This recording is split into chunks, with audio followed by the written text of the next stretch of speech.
Good evening. Welcome to the January 13th edition of the Downers Grove Village Council meeting. We're glad you've joined us here in council chambers. If you're watching at home, we're glad you joined us there as well. As is our tradition, we'll begin this meeting with the Pledge of Allegiance.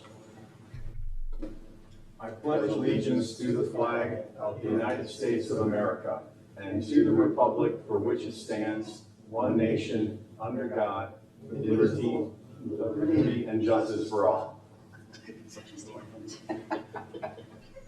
I don't think we've ever done that before. Welcome, everyone.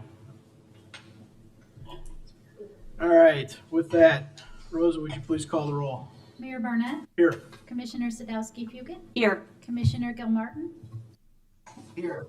Commissioner Tully, Here. Commissioner Davenport, Here. Commissioner Sarver, Here. Commissioner Rowe. Here. Welcome, everyone. Chris in the cloud, welcome to you as well. Thank you, Mayor. Is there a motion to allow for electronic participation? So moved. Second. Comments or questions? All those in favor say aye. Aye. Opposed? Welcome, Chris. Thank you, Mayor. Okay. Next week we'll get that Pledge of Allegiance squared away when I'm back. Yeah, that'd be good. We need your help with that. No worries. I'm on it.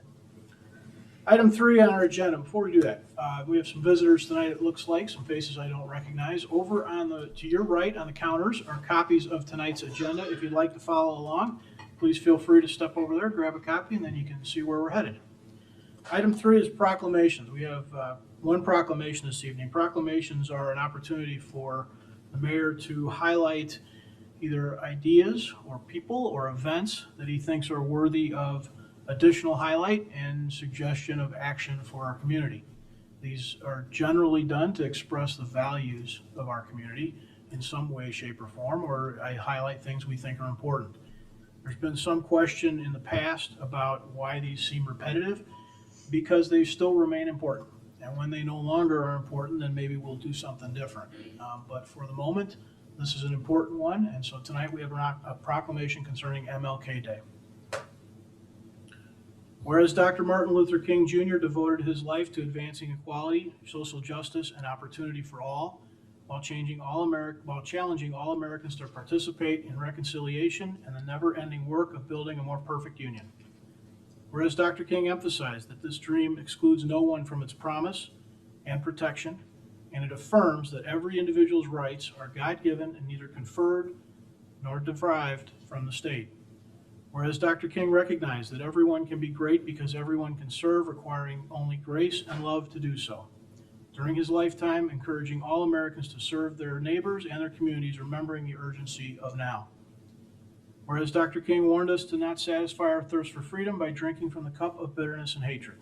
That dignity, discipline, and nonviolence were the way forward, that we cannot walk alone in this walk to justice, and we cannot turn back.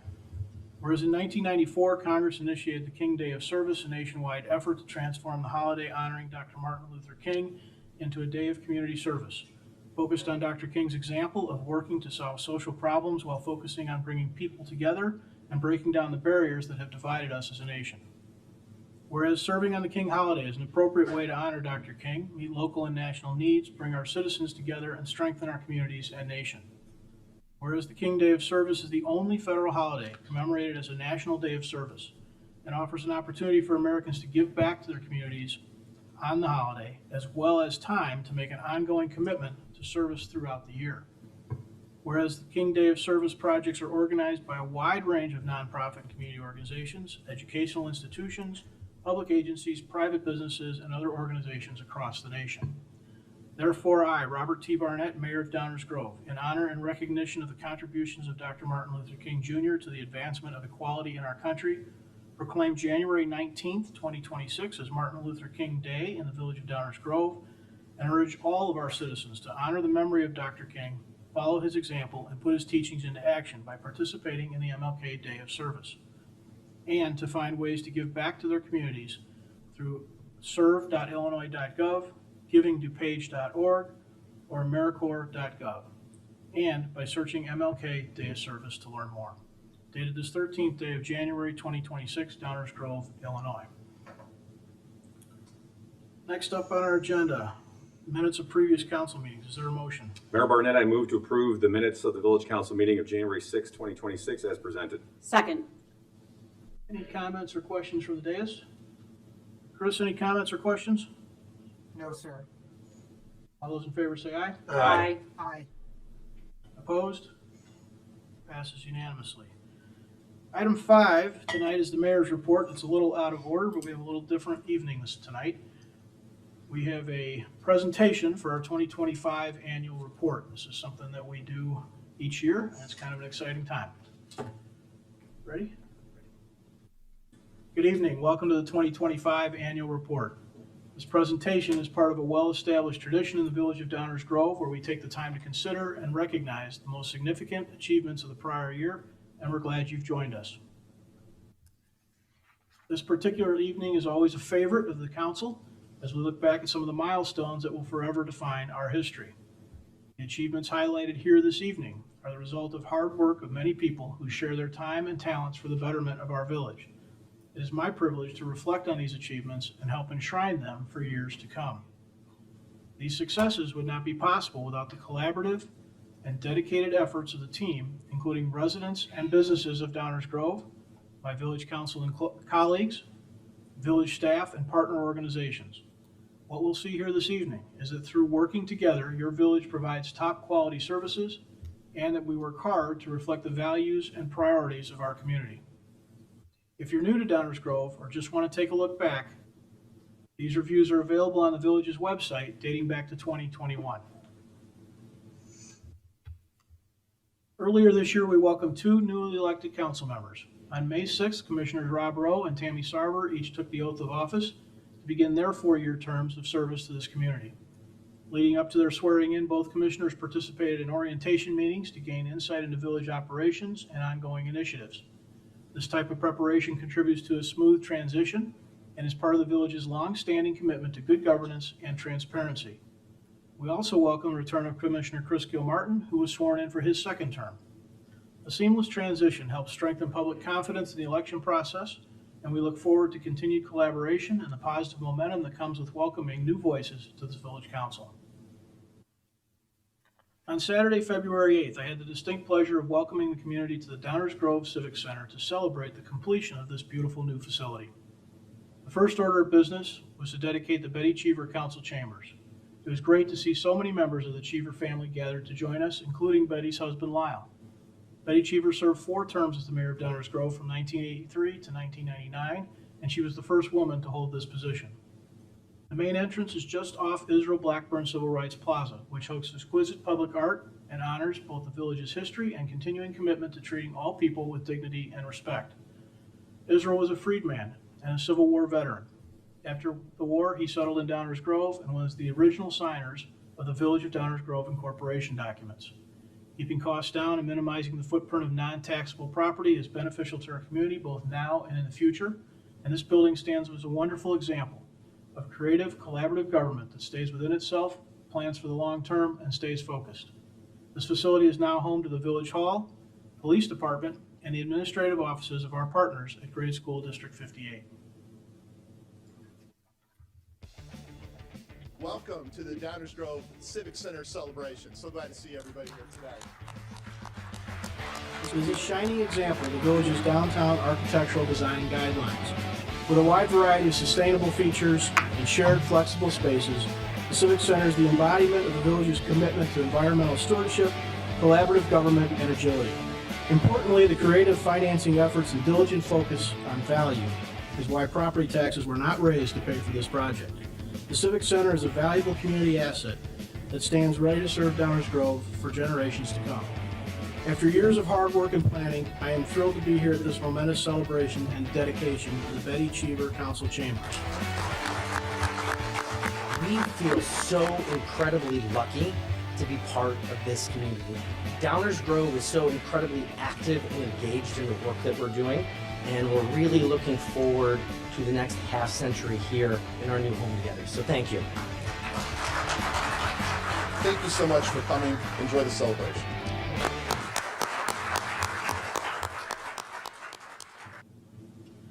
Of course, while the primary component of the Civic Center project is this building that houses much of your local government, The solar panel carport recently constructed in the police parking area is another great example of the village's ongoing efforts to reduce the impact of village operations have on our environment.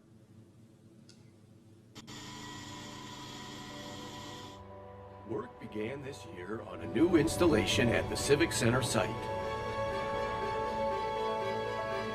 A carport was installed in the parking lot, topped with solar panels. The village capitalized on the strategic use of this space by accessing clean, renewable energy for the Civic Center while providing covered parking for village vehicles. The energy generated by this solar array will equal the energy demands of 15 typical Downers Grove households and will reduce emissions equivalent to nearly an entire rail car of coal every year. This project is the latest example of the village's ongoing efforts in reducing our impact on the environment. The recently adopted Environmental Sustainability Plan includes ways to join this effort, reduce your ecological footprint, and support community sustainability initiatives. Together, we can build a more sustainable Downers Grove. Another key component of the Civic Center project is the sale and redevelopment of the property that lies between the new Civic Center and the Fleet Garage. Often referred to as Lot 2, this property was sold and construction is now underway, redeveloping this property with a new apartment building. The village selected LCI Development Partners for this portion of the project and, as depicted in this rendering, the proposed apartment building, which will also include two-story townhouses along Curtis, will complement the Civic Center to the west and fit well with the existing residential neighborhood to the south. With the sale of this property and the real estate taxes paid once the building is completed, this project is expected to generate over $15 million that the village will use to help pay off the bonds issued to construct the Civic Center. The village owns and maintains a diverse urban forest consisting of over 23,000 trees, most of which are located in street parkways. In 2025, we enhanced our parkway tree planting practices. We identified additional locations for parkway tree plantings both within village rights-of-way and in state and county rights-of-way. We planted a wider variety of trees, which increased the diversity of tree species, and we improved tree selection and placement. With these efforts, we now plant about 800 trees per year, which continues to improve the resiliency of the village's urban forest and enhances stormwater management throughout the community. The parkway trees remain a key feature of the beautiful neighborhoods that make up Downers Grove. We launched a village-wide planning process referred to as Guiding DG in December of 2023 to help shape the future livability, mobility, design, and sustainability of Downers Grove. The effort resulted in 4 coordinated plans: the Comprehensive Plan, the Active Transportation Plan, Environmental Sustainability Plan, and Streetscapes Plan, which together will guide growth and investment over the next 20 years. In 2025, all 4 plans were completed and adopted, creating a clear roadmap for managing change and making informed decisions about redevelopment, development, transportation, public spaces, and sustainability. Through surveys, workshops, open houses, pop-up events, stakeholder interviews, and nearly 40 public meetings, residents and partners helped shape each plan. Engagement exceeded our expectations with more than 3,000 survey responses, 900 event participants, nearly 70 stakeholder interviews, and over 200,000 social media views and impressions. Indeed, community input was central in the process. Guiding DG is not just this council's plan, it's our community's plan. The foundation of the Guiding DG effort is the update to our comprehensive plan, our official vision for what the village of Downers Grove should look and feel like over the next 20 years. This plan sets the direction for future growth and development and serves as a key policy guide for decisions that shape both our built and natural environments. The comprehensive plan informs not only this council and those in the future, but it also serves as a guide for those who want to call Downers Grove home. Whether putting down roots for a family or deciding to locate a business here, the comprehensive plan is the place to start. It includes detailed recommendations for future development and acts as a roadmap for the Village Council, the Planning and Zoning Commission, and other boards and commissions as they make decisions that impact the community. The updated comprehensive plan also establishes a foundation for all other Guiding DG plans, ensuring a long-term, consistent, and cohesive focus on policymaking that will guide Downers Grove well into the future. The Active Transportation Plan lays out a vision for making Downers Grove an even more walkable and bike-friendly community that puts pedestrians first. An important outcome of this effort is the detailed plan showing what types of improvements should be made on existing streets, along with opportunities to better connect neighborhoods within our community, as well as connecting Downers Grove to neighboring communities and regional trail networks. The plan helps guide decisions about future infrastructure and safety investments, and identifies where and how residents access sidewalks, bike routes, and other transportation options that can be improved. It also provides direction for creating a connected, accessible, and safe micromobility network within the village, with links to current and proposed facilities throughout DuPage County and beyond. As we work now and in the future to implement the ATP, the results will be improved accessibility and safety for people using all forms of transportation, as well as a clear list of recommended capital projects that will help us achieve the goals of safe, accessible, and interwoven networks of active transportation infrastructure.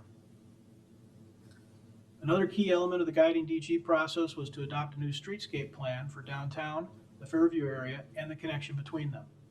This plan will guide policy decisions and investment over the next 20 years, supporting the broader community vision. It outlines recommendations for flexible amenity areas, gathering spaces, gateways, signage, street furniture, public art, waste and recycling stations, and it aligns with improvements identified in the Active Transportation Plan. By enhancing landscape and hardscape features, the plan creates a more functional public space, places not to just pass through, but to be, places to enjoy art, enjoy food, enjoy each other, places to connect the community, strengthen public engagement, and ensure Downers Grove remains vibrant and welcoming as a destination. As part of the guiding DG process, the village adopted its first environmental sustainability plan. The ESP builds on decades of solid environmental stewardship and leadership by the village. The plan focuses on 5 key areas, including energy, ecology and nature, recycling and waste reduction, transportation, and perhaps most importantly, building a culture of environmental stewardship to help reduce not only the village's, but the entire community's overall environmental impact. At its most basic, the ESP builds on our history of success and will help guide village policies and operations to ensure decisions made daily align with long-term sustainability goals.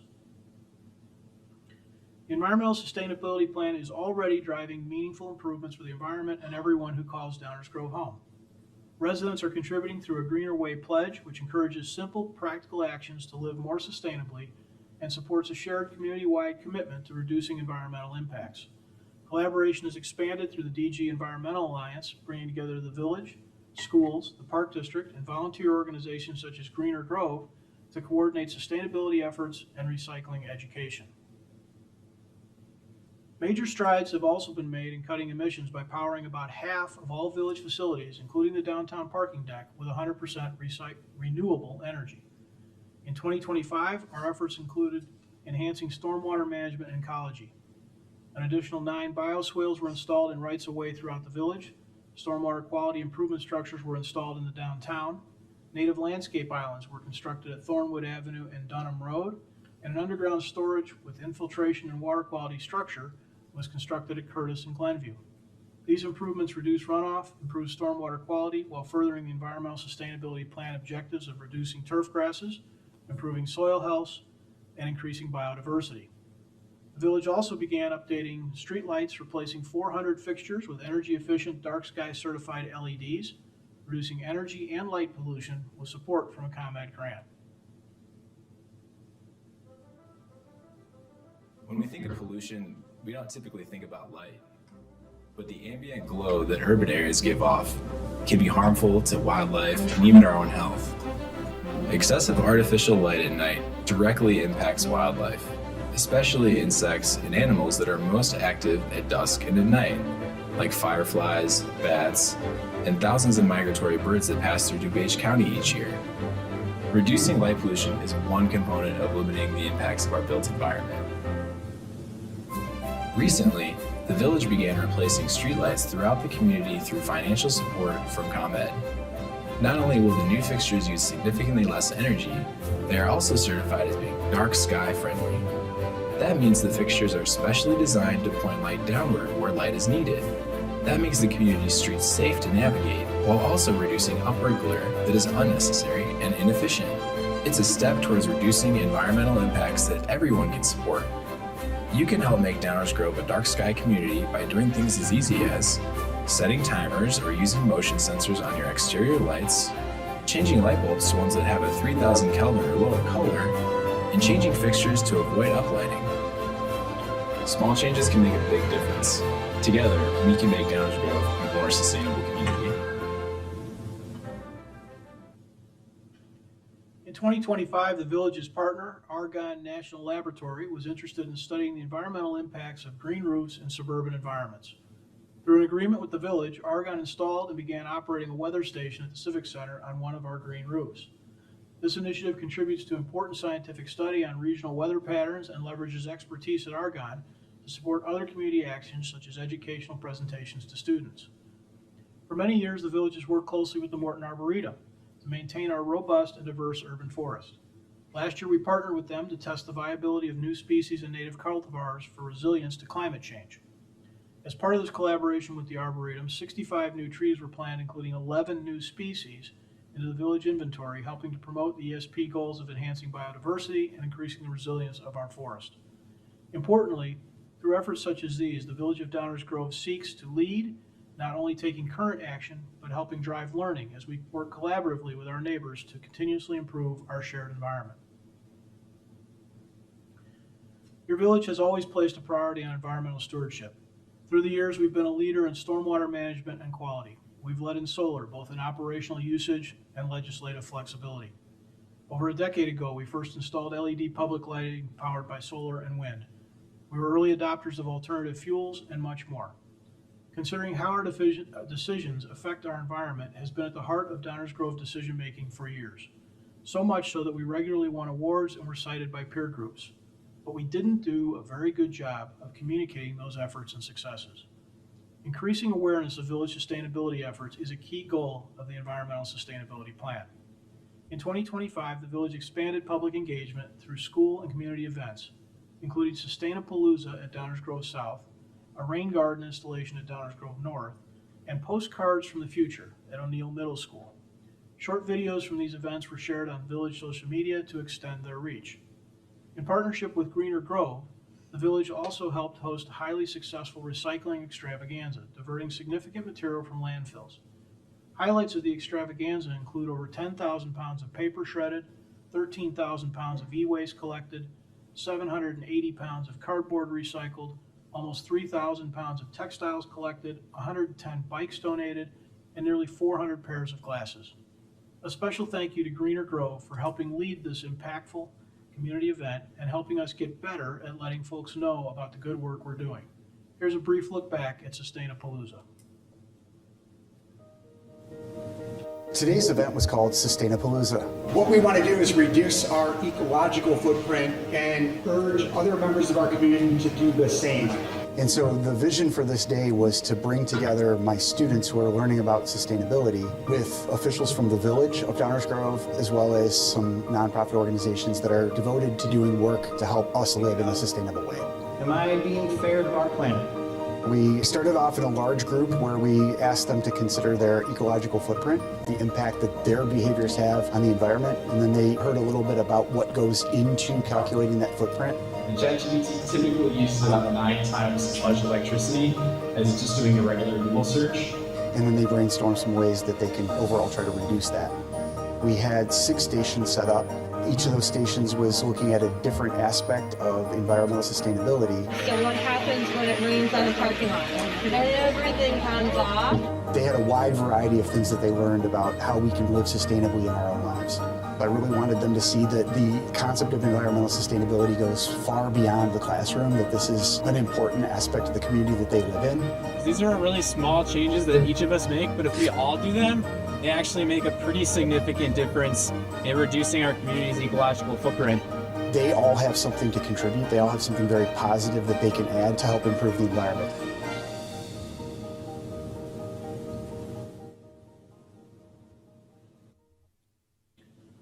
Upon adoption of the Active Transportation Plan, which recommends that the village embrace safe operation of micromobility devices, the council established new operating rules and regulations.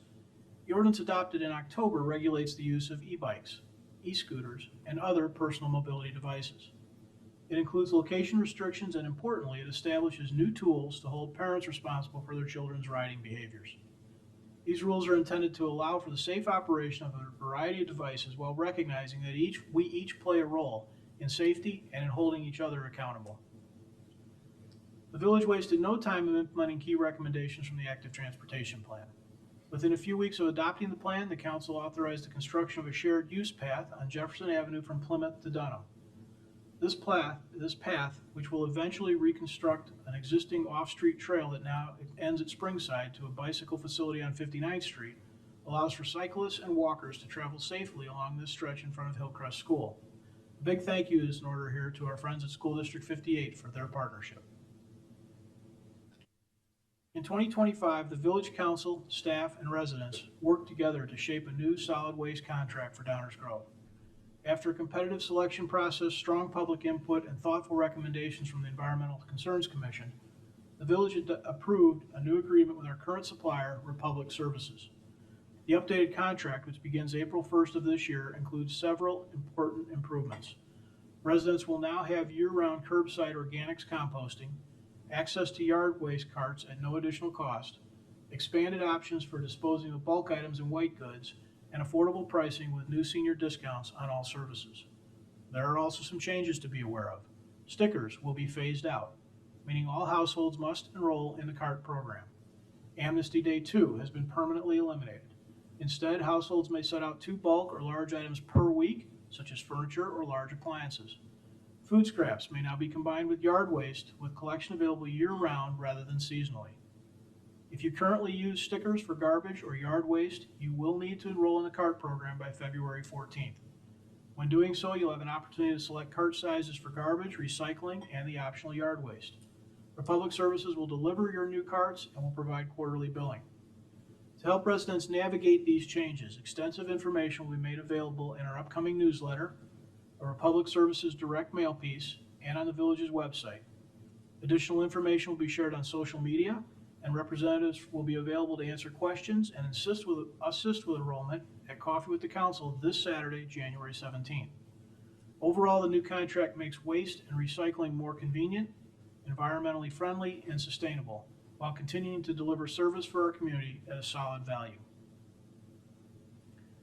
As part of the guiding DG effort, the village rezoned the Fairview focus area to better align with the community's long-term vision. This update created 3 new zoning districts, which were defined and shaped through a thoughtful multi-meeting process with strong participation from key property owners and local business operators. The new zoning approach introduces more flexibility and innovation, supporting inclusive housing operations, home-based businesses, and extended family living arrangements. This work sets the stage for new investment and revitalization of the area around Fairview and the tracks. This key residential, commercial, and transportation node, which, similar to Main Street and Belmont Avenue, connects Downers Grove to much of Chicagoland, can both enhance and improve the amenities enjoyed by residents as well as serving as a larger regional attraction. Vibrancy and relevancy, while remaining uniquely Downers Grove, is our goal for the Fairview focus area.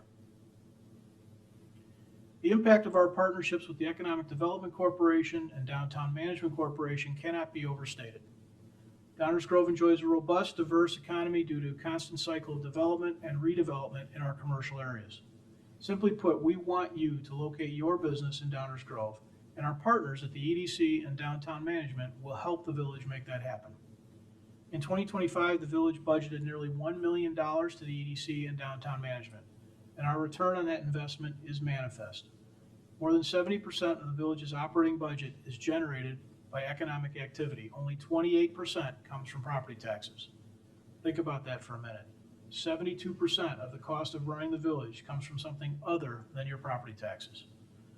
The festivals and new restaurants in downtown, the new and expanded car dealerships on Ogden Avenue, the new corporate headquarters at Esplanade or Highland Landmark, the forthcoming redevelopment of the Meadowbrook Shopping Center, and the jobs they bring with them are absolutely vital to our success.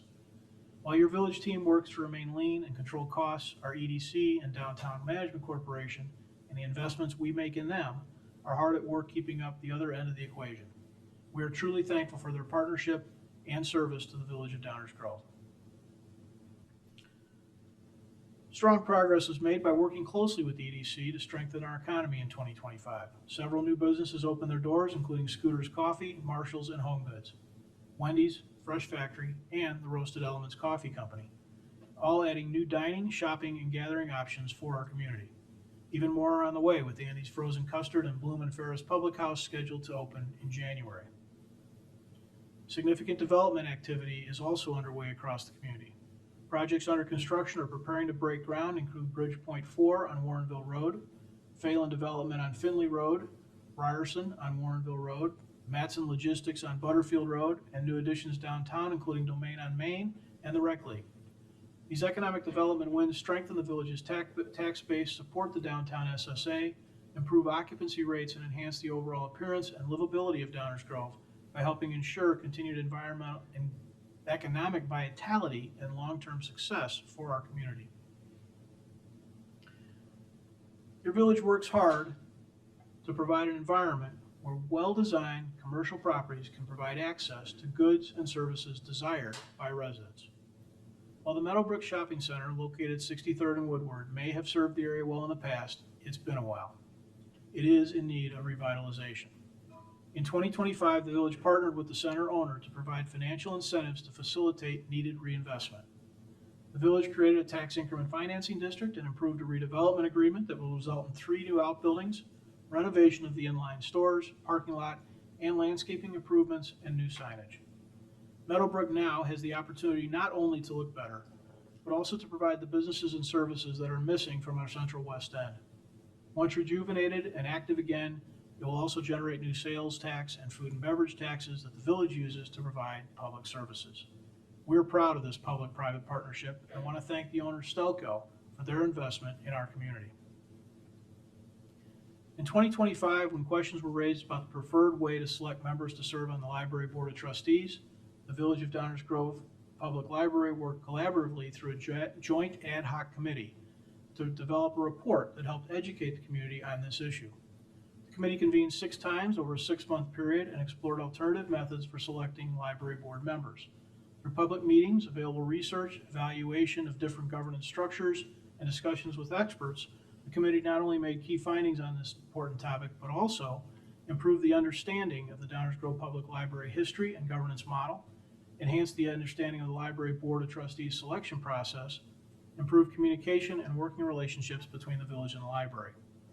There was a lot learned through this process, including that while our library is successful and much loved, it is also a unicorn, a one of one in the state in terms of its governance structure, and alternatives, if desired by the community, may be possible. I want to thank Commissioners Sadowski, Fugit, and Tully for their efforts in leading the ad hoc community. They, along with library trustees Kuntia and Williams, put in a ton of extra work that was of great service to our community and will help ensure future considerations start from a shared understanding. This next slide and short video speak for themselves.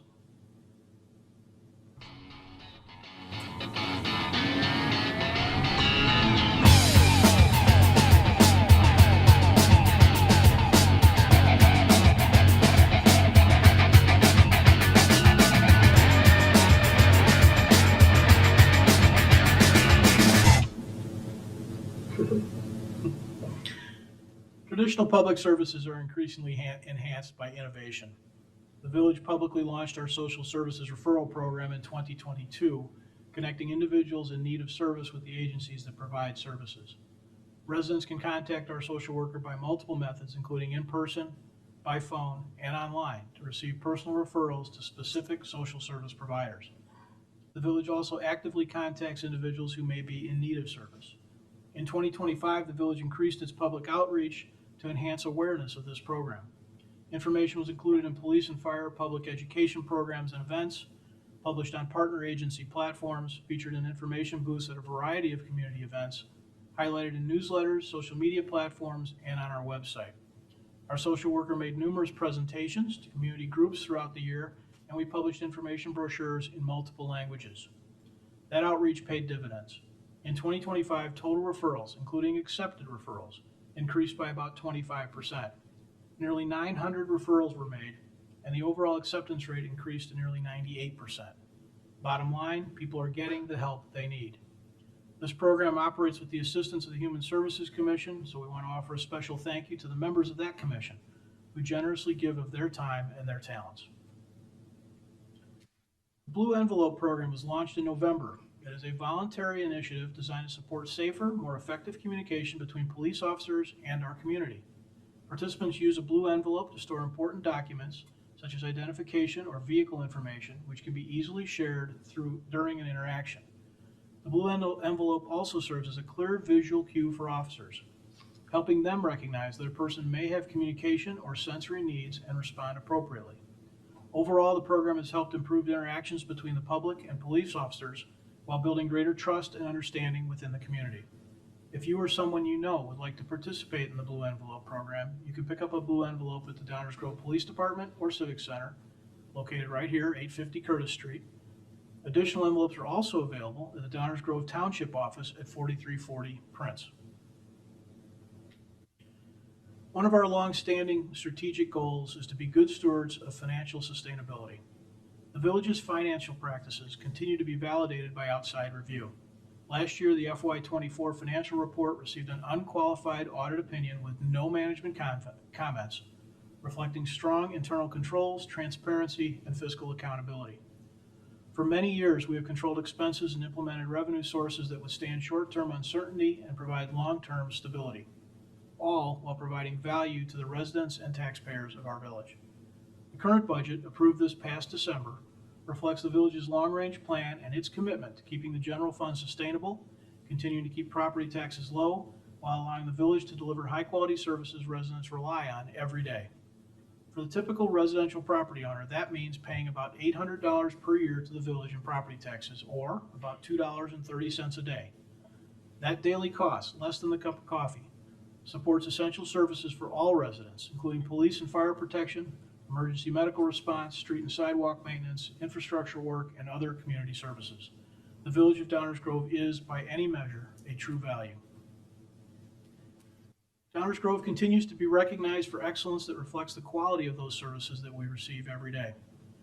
Recent honors include the American Planning Association's Daniel Burnham Award for the village's comprehensive plan, environmental awards from DuPage Monarch Project and the Conservation Foundation, and 2 prestigious Government Finance Officer Association awards for outstanding budget presentation and financial reporting, reinforcing transparency, accountability, and strong stewardship of our taxpayer dollars.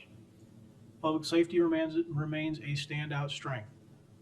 For the 7th consecutive year, the Downers Grove Fire Department received the American Heart Association's Mission Lifeline Gold Plus Award, the highest level of recognition for excellence in life-saving emergency care.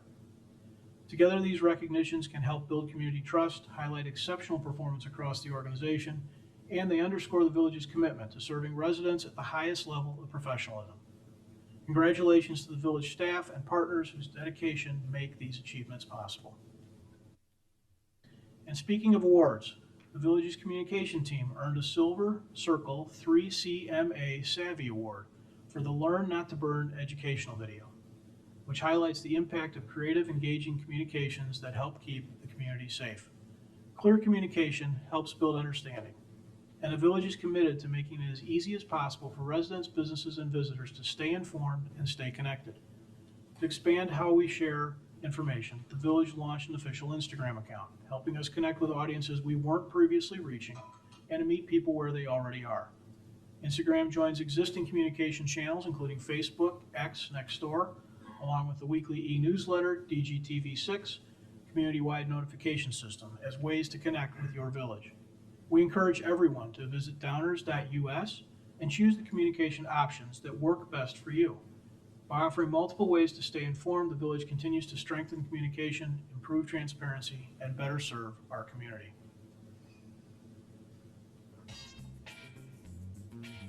There's a lot going on in Downers Grove. Construction projects, council meetings, events, planning. There's so much to know. The village uses a variety of media to help keep you informed. You can find village updates on the website at downers.us, on DGTV Channel 6, E-News, the weekly digital newsletter, Inside DG, the quarterly magazine, Facebook, X, YouTube, Nextdoor, LinkedIn, and Instagram. You can even receive urgent alerts by registering for DG Notify. Want to pay a bill online? Apply for a permit? Watch a council meeting? Connect with us. It all starts at downers.us.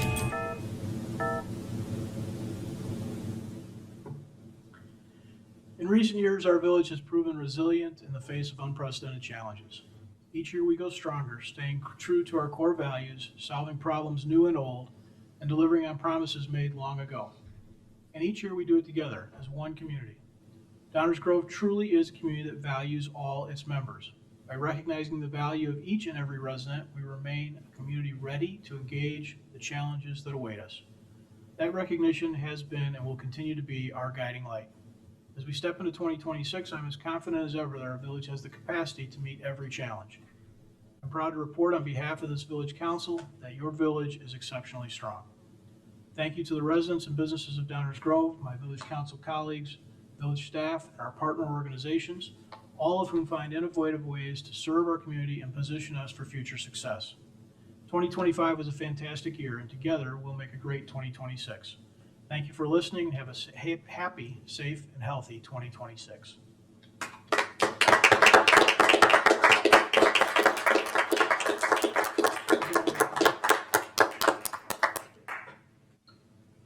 Chris, we're clapping for you too. Well done. Thank you, and same back to you guys. Great year. I have another couple of things tonight on the mayor's report. First, we have a resolution appointing members to village boards and commissions. This was cleans up a few loose ends from a previous round of this done at the end of last year. Rosa, could you please read that resolution? Yes, Mayor. A resolution appointing members to village boards and commissions.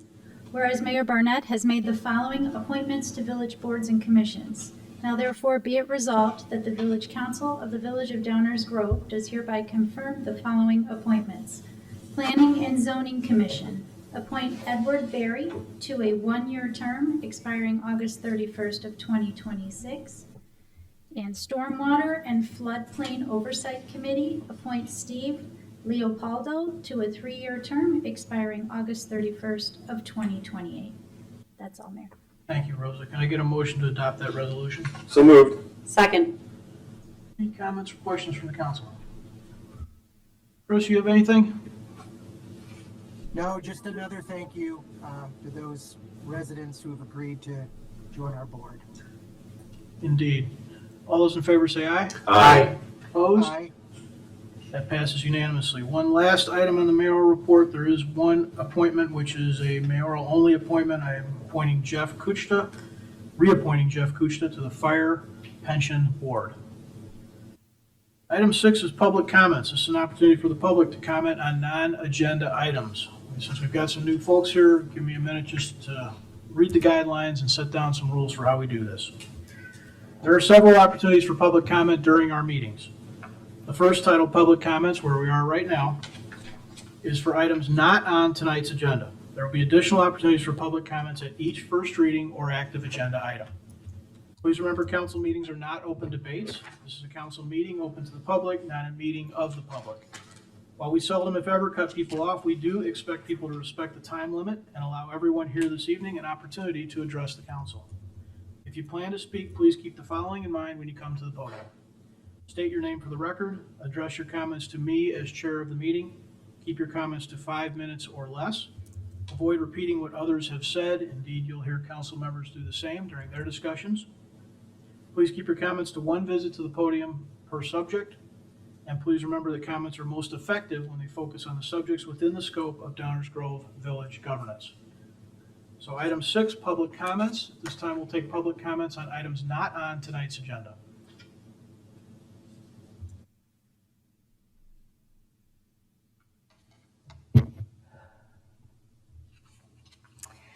My name is Robin Tryloff, and I reside at 1225 Parkway Drive in Downers. For over 30 years, I've had the privilege of living in the historic Prince Pond neighborhood, an area with historic significance for Downers Grove, and a photograph of which is featured in the comprehensive plan.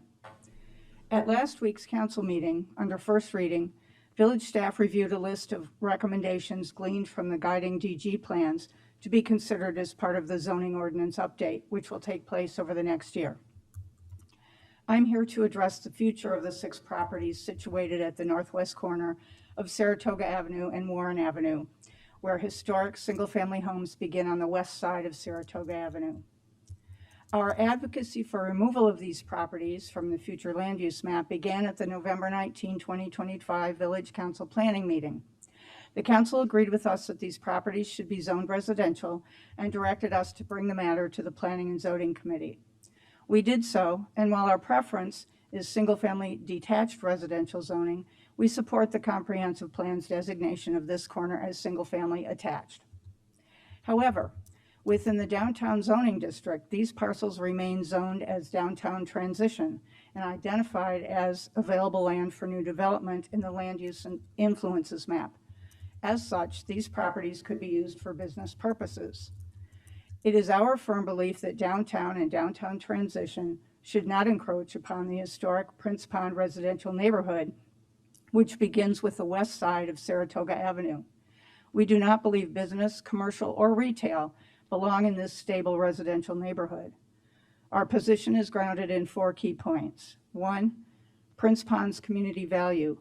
This park is a cherished resource utilized by residents from around the community. It represents a central gathering point and a symbol of our neighborhood's identity. 2, historic significance. Prince Pond is a designated historic site that dates back to the suburban plat created by E.H. Prince in the 1890s. As a foundational piece of our town's history, it deserves recognition and protection. 3, established village practices. Traditionally, the village separates downtown and business zones from residential areas with a clear dividing street. In this case, Saratoga Avenue is that natural boundary. And 4, preservation of neighborhood character. Allowing commercial entities to encroach on this corner risks setting a precedent for business intrusions into other parts of what is currently a solid residential area. Such development could compromise the character and appeal of our historic neighborhood. Tonight, we respectfully ask the council to remove these 6 properties from all maps designating them as any of the downtown zoning districts. Doing so will preserve the stable residential character and historic integrity of this beloved and historic neighborhood. Thank you for listening and for your commitment to preserving the integrity of our community.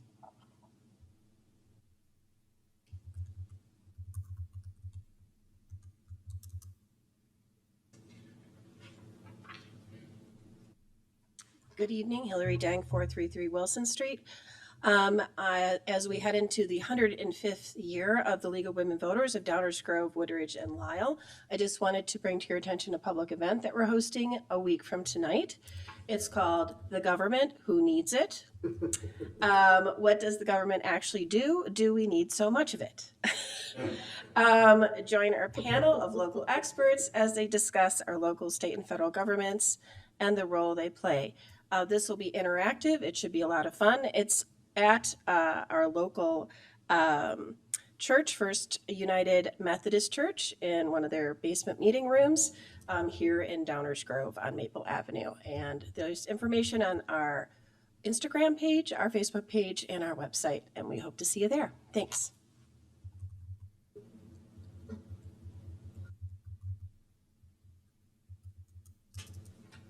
Good evening, Mayor and Council. John Ladon. I'm here representing Prince Pond.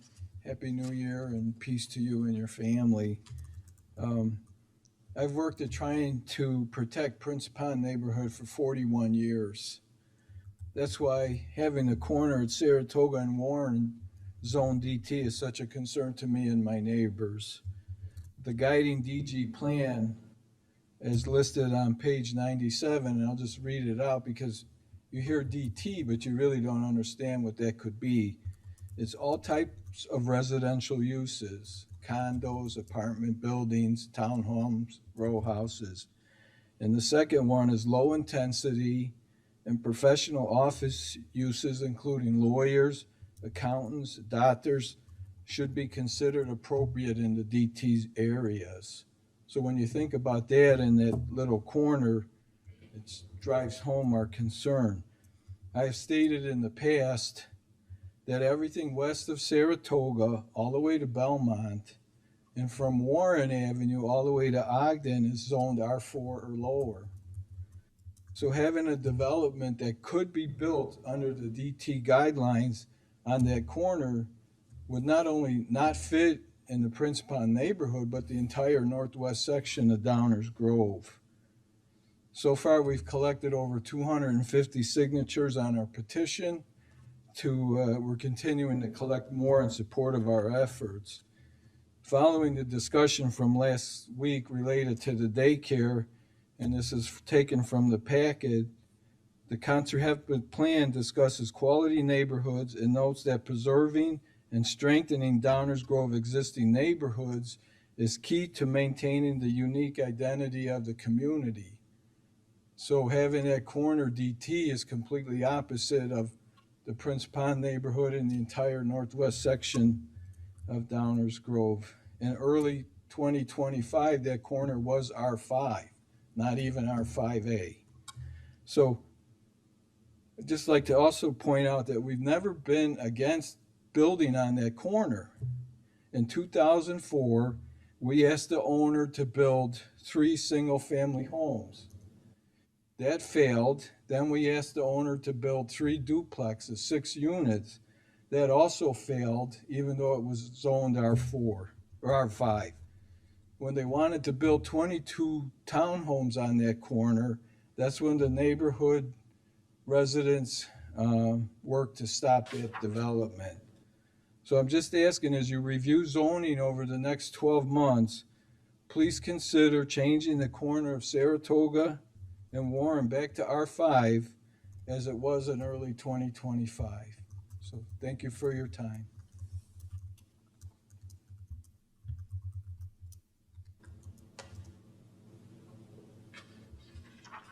Other subjects not on tonight's agenda.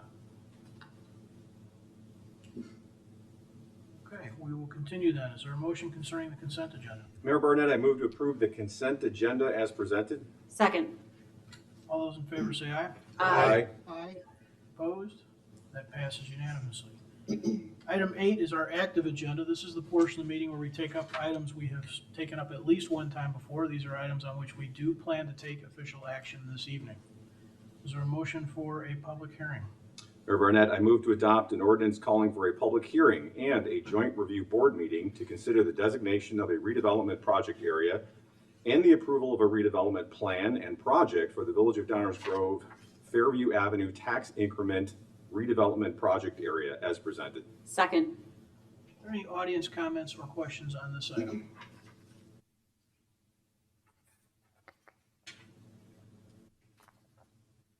Hello, Hillary Dang, 433 Wilson Street.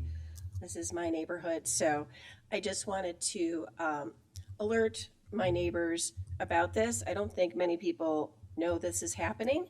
I know there was a lot of public comment during the planning process, but since then, I don't think anybody really realizes what's moving forward in their neighborhood. Living right there in that neighborhood, recognizing it's a pretty unique area of Downers Grove, and having lived in this community most of my life, I'm very familiar with Rogers Street. My father rented where a current brewery is located when he first moved his business out here. He also purchased land and a building on Ogden Avenue and was an owner when that TIF was created. So I heard a lot about TIFs in my house as a kid, and he wasn't a big fan. As an owner of property who really could not benefit from the TIF district throughout the time that he owned his property based upon the restrictions. And I also urge people to look at the report for the TIF district on Ogden Avenue and where the money was spent. It was primarily spent on new development, and the vast majority of it. So I think people need to understand that by instituting a TIF, you're also inviting new development, which is not a bad thing, but it's something to be careful about, particularly when you look at the rental property in that area. It's one of the few places left in this town where there is affordable housing. near public transit. And I'm very concerned about the impact going forward with planning in this community and a TIF district and what that might mean for those rental properties. I live in that community. I live in that area. We're very welcoming to all the people that live in that area. And I just want to kind of alert my friends and neighbors that this process is happening and they should be aware of the ramifications of what it might mean for our neighborhood. So thank you so much.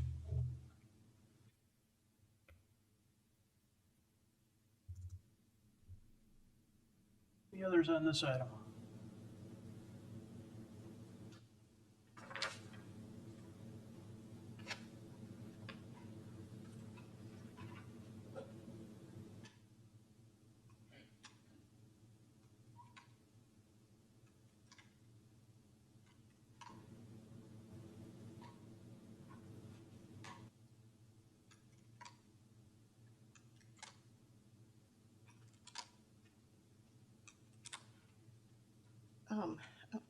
Hi, Mayor Barnett, Council. Apologies for my appearance. I spent most of today in the ER, but this is a very important meeting for me.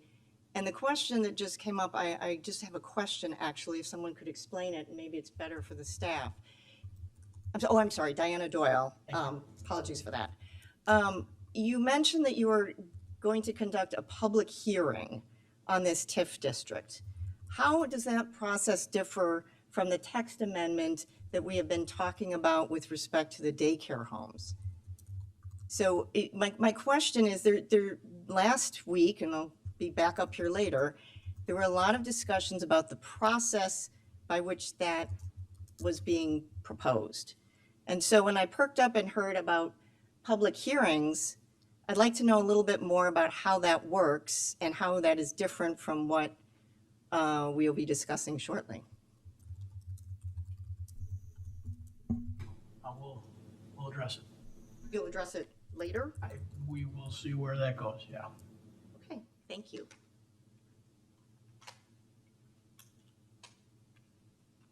Any others on this subject? Okay, are there council comments or questions?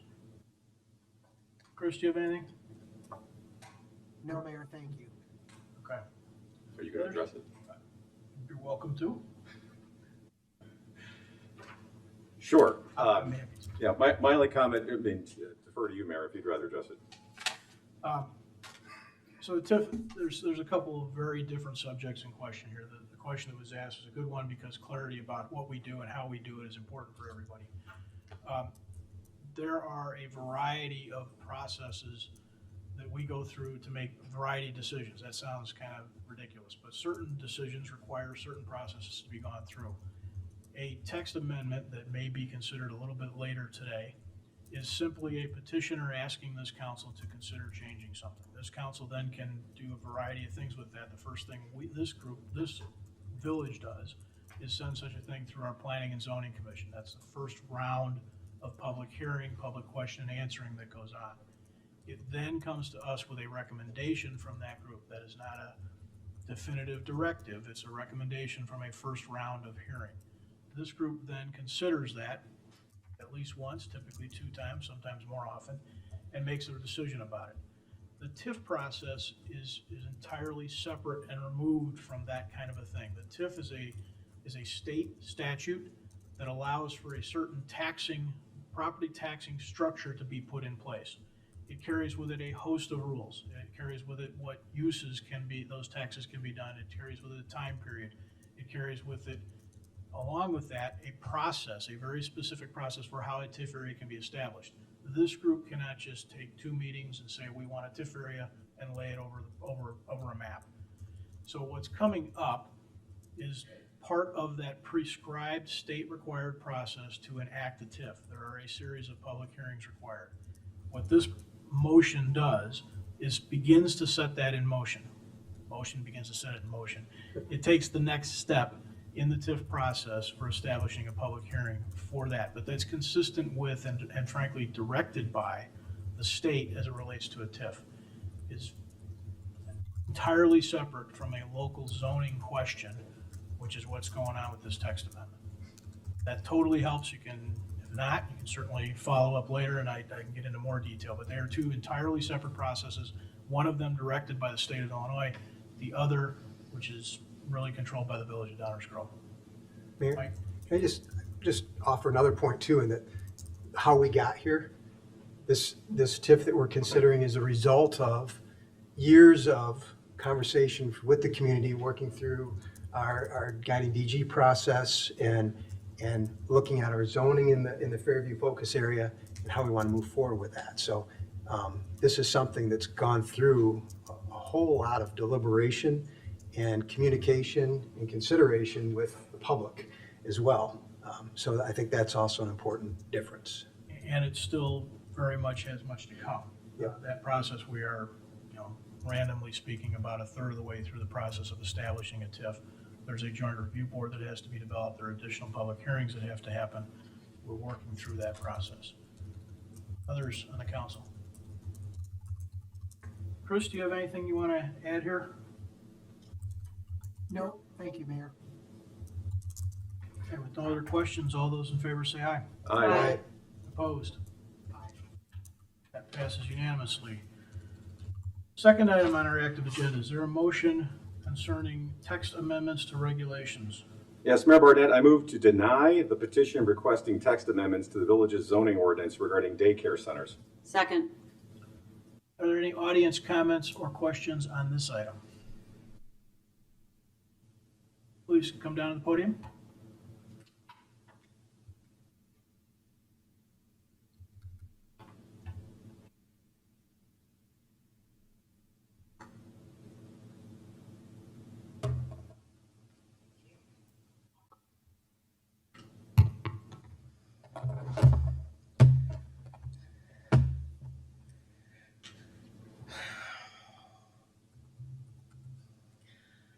Good evening. I'm here to talk to you a little bit more about the home daycare amendment proposal I've made. You can see here that I've focused my title page on how to make quality, affordable, local, small group childcare available for Downers Grove families. It really is a business as old as time. It's one of the oldest. Women have always helped other women while they're working or preparing things or whatever. It has evolved into, maybe early in the 20th century where more women went to work. Maybe a lady in the neighborhood would watch a few kids and moms could go to work. Since 1969, the Child Care Act of 1969, child care has come a long way. I joined an association, local child care association, 26 years ago when I first started out, and it was really a babysitter's club. Okay, there was nothing very professional about it, but as you all know, or should be aware, things have evolved quite a bit with home daycares and the requirements and the standards that we have to follow. Right now, there are only 3 daycare homes in Downers Grove, plus my group daycare home. So we're not talking about something that has a huge impact on many, many neighborhoods or many families. The ordinance change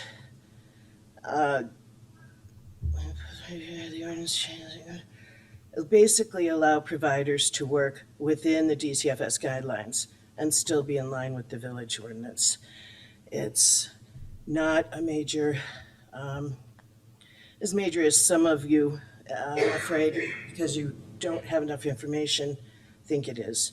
I chose to start with people before rules tonight, and I'm going to talk about family needs and concerns. We have some quotes from folks who sent in letters of support. We have a great and healthy place for children. Affordable, safe, and loving childcare options are paramount, more attractive to new residents, and that would be Pastor Tim Robertson at Gloria Dei Lutheran. Consistency helps them feel secure for the sake of the children's best interest. Alex P. Oh, I'm sorry. Thanks, Sonia. I got you. We need to, this is addressing a national childcare shortage, and it aligns with, and it will align DG ordinance with Illinois law. That's Jack R. Children of Downers Grove are primary importance. Disrupt children's emerging relationships and impede on their social emotional development. And that's what something like this would do, making them change daycares for this reason. Ordinance is consistent with broadly acceptable limits. That was Nathan P. They were able to spend much of the day together. So happy to find a child care provider right in our own neighborhood. That's Liz W. And speaking of the pond, they live right on Middaw. And when we were at 1416 Warrant, we had 3 families from Middaw. So desirable Downers, customers were coming to me in their neighborhood. Okay, without complaint, by the way. Please keep in mind that I've been doing this for 26 years at 7 residences, and this is the first complaint we've had. Another 40-year group home at Downers Grove South. No complaints. Okay, let me get back to this. Seems like common sense should be consistent with the lead licensing authority, Jim C. Close and convenient to where I live. Love that my kids get to be together all day. KCW. That is a really big thing for family childcare with the mixed age group. Mixed age interactions is invaluable. Local regulations reflect the expertise and oversight of DCFS and enhance the vitality of Downers Grove. Jen K.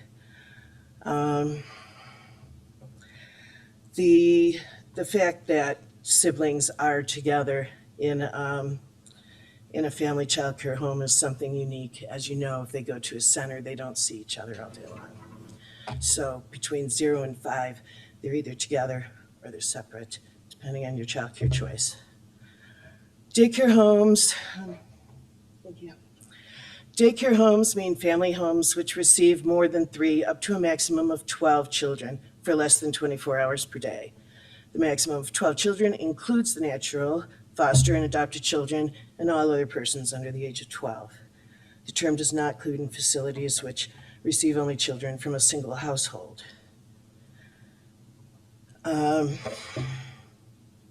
This is a Section 218 of the Child Care Act of 1969. And the Child Care Act of 1969 is significant in Illinois law. It empowers the Illinois Department of Children and Family Services to license, regulate, and set standards for child care facilities. Ensuring minimum safety and care levels for children, key functions include licensing daycare homes and centers, defining what constitutes a child care facility, and enforcing compliance through background checks, supervision, and publication of standards with ongoing amendments addressing issues of security and staff qualifications. Someone asked, how are we going to monitor this last week? You don't have to monitor it. DCFS is monitoring licensed home daycares. Someone brought up home rule, which I understand is a great thing for Downers Grove, but home rule in Illinois is violated when local governments overstep their authority, often by infringing on powers reserved for the state, like minimum wage or certain environmental rules, or conflicting with fundamental state laws, leading to court challenges that clarify the limits of local power. Though courts generally support home rule, unless state law expressly preempts it. In this case, I understand home rule is very important for Downers Grove, and I'm sure you use it plenty, but in this case, the Illinois Child Care Act of 1969 has been around for quite a while. And I think that Downers Grove might benefit from just stepping away from that home rule and taking a look at this from a different perspective. On to the next one. This is the change I'm hoping to make. It does not include the group home any longer. What I'm hoping with the daycare home, the current ordinance reads a dwelling unit licensed by the state of Illinois in which daycare is provided for a maximum of 8 children, excluding all natural, adopted, and foster children of the residents of the dwelling unit. My proposed text would say a dwelling unit licensed by the state of Illinois in which daycare is provided for a maximum of 12 children, including all natural, adopted, foster children. The reason I push that including is you heard earlier that they could take in all the children from one family. Well, say your family has 8 kids and you want to bring in another family that has 10 kids, and I know we don't have families that big. In my youth, everybody had families that big. Not necessarily, but to make my point, if you have 8 children and you're going to bring in a family with 10, you have 18 children. That's more than DCFS counts as safe, okay? So by limiting it at 12,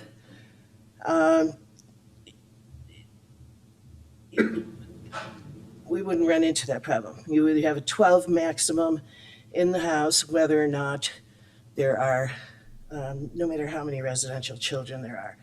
If you look at the graph on the side there, Glen Ellen, 12, a maximum of 12 currently. Lyle, a maximum of 12. Naperville and Woodridge as well. These towns obviously did their homework previously at one point and realized that DCFS, has things under control. We have much support between the YWCA and Encura and all kinds of things. 12 sounds like a large number, but when 4 of them are infants, you actually have 8 children out in the yard playing. So I would like to note for later on these that the outdoor play area screening says no outdoor fencing requirements on those very same 4 that are licensed for 12. Moving along, there was a concern about the smaller homes in some of these residential districts. Well, DCFS will limit the number of children based on the square feet available. So we need a minimum of 35 square feet of floor space for each child in care. And when determining capacity, the home must meet the square footage requirements listed in this section 408.30.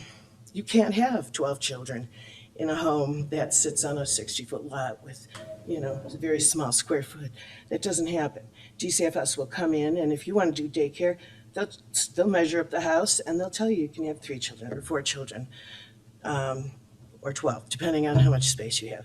So the worries of having 12 kids in a very small structure is not really something to worry about with DCFS on it.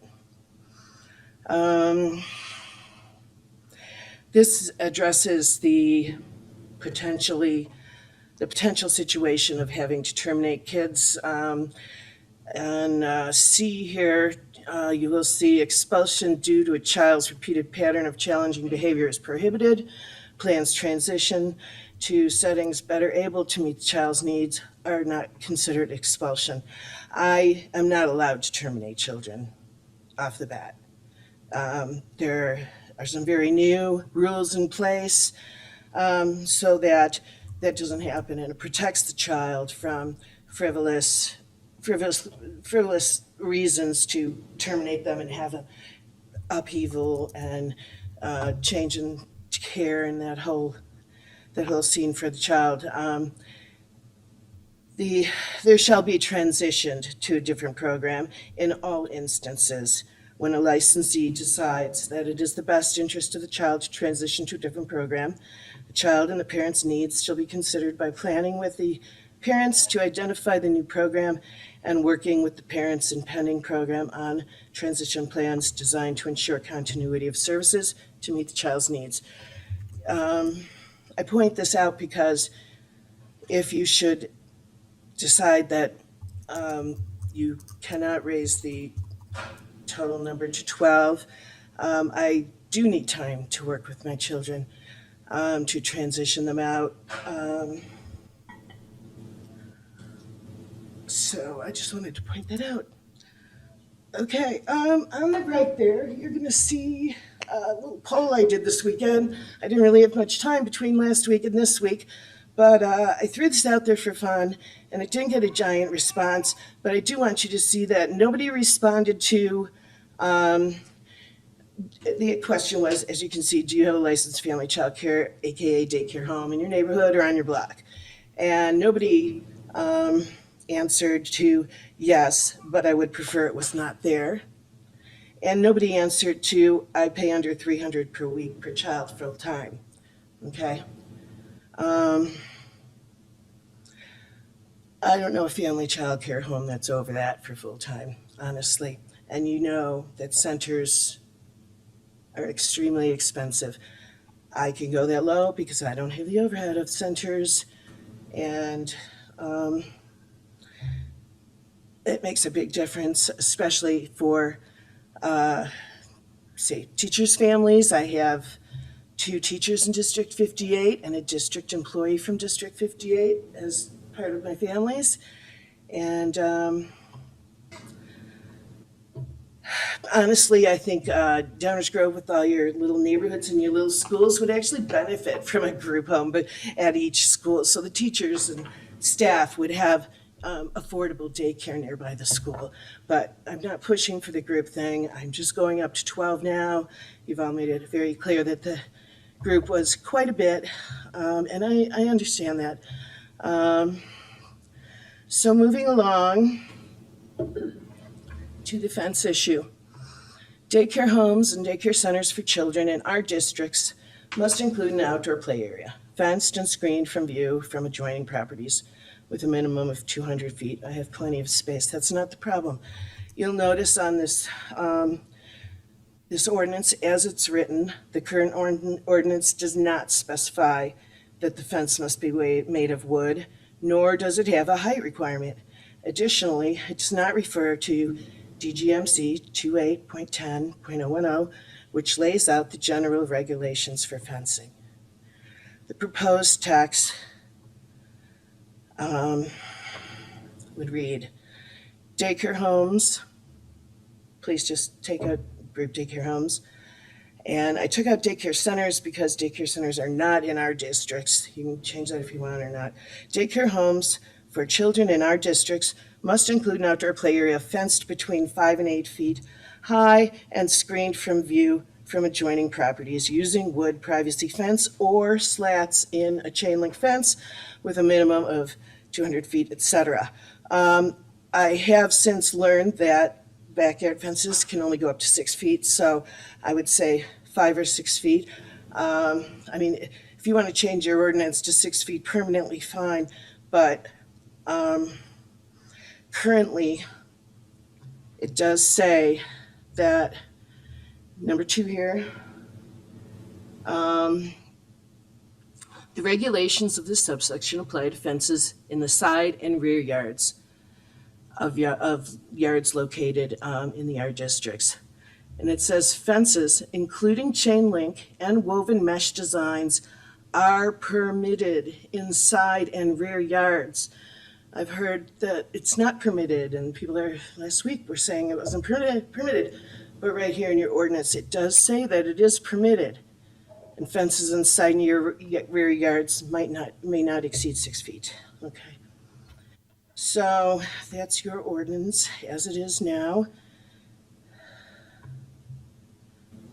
This again is my backyard. Some of you saw it last week. Note that children are shorter than 5 feet and climbers are higher than 6 feet. Children won't be seen at ground level with slats, and climbers will be seen with 6-foot fence. Slats in the fence will screen toys and playhouses from view at ground level.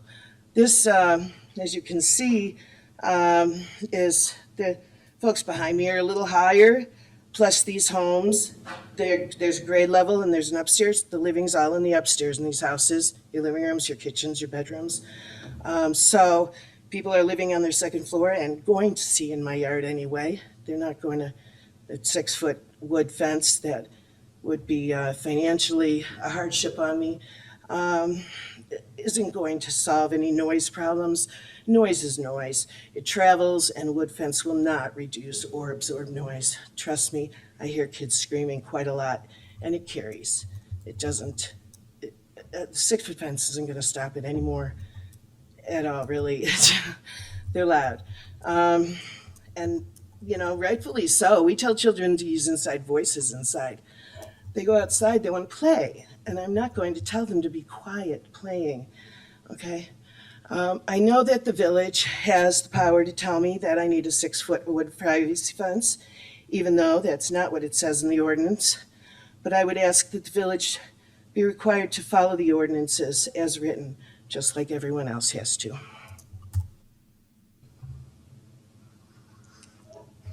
From the zoning department, pounding on my door and demanding I terminate 8 children immediately, to the Planning and Zoning Commission that worked hard to understand the issue and voted in support of the proposed changes with regard to the number of children and including group homes, and then on to presenting my case to all of you. I've been humbled by the support of all my families, including my church family, and I thank them for seeing me through this. I paid a healthy fee for the honor of helping Downers Grove correct and update the ordinances related to childcare, and I know that the council cares deeply about children in the village and wants to attract and support young families. Therefore, in closing, I respectfully request that you grant the amendment change submitted for ordinance 28.5.050 F2, allowing up to 12 children, including residents under the age of 12. All things considered, including that there's a fence already existing and in good condition, and that the village ordinance 28.10.010 allows chain link and woven mesh designs inside and rear yards. The fact other fences in the neighborhood are chain link, and a nearby neighbor has slats in his chain link. I ask that my fence be grandfathered in and that I can meet the village screening requirements with slats. That's all tonight. Thank you so much.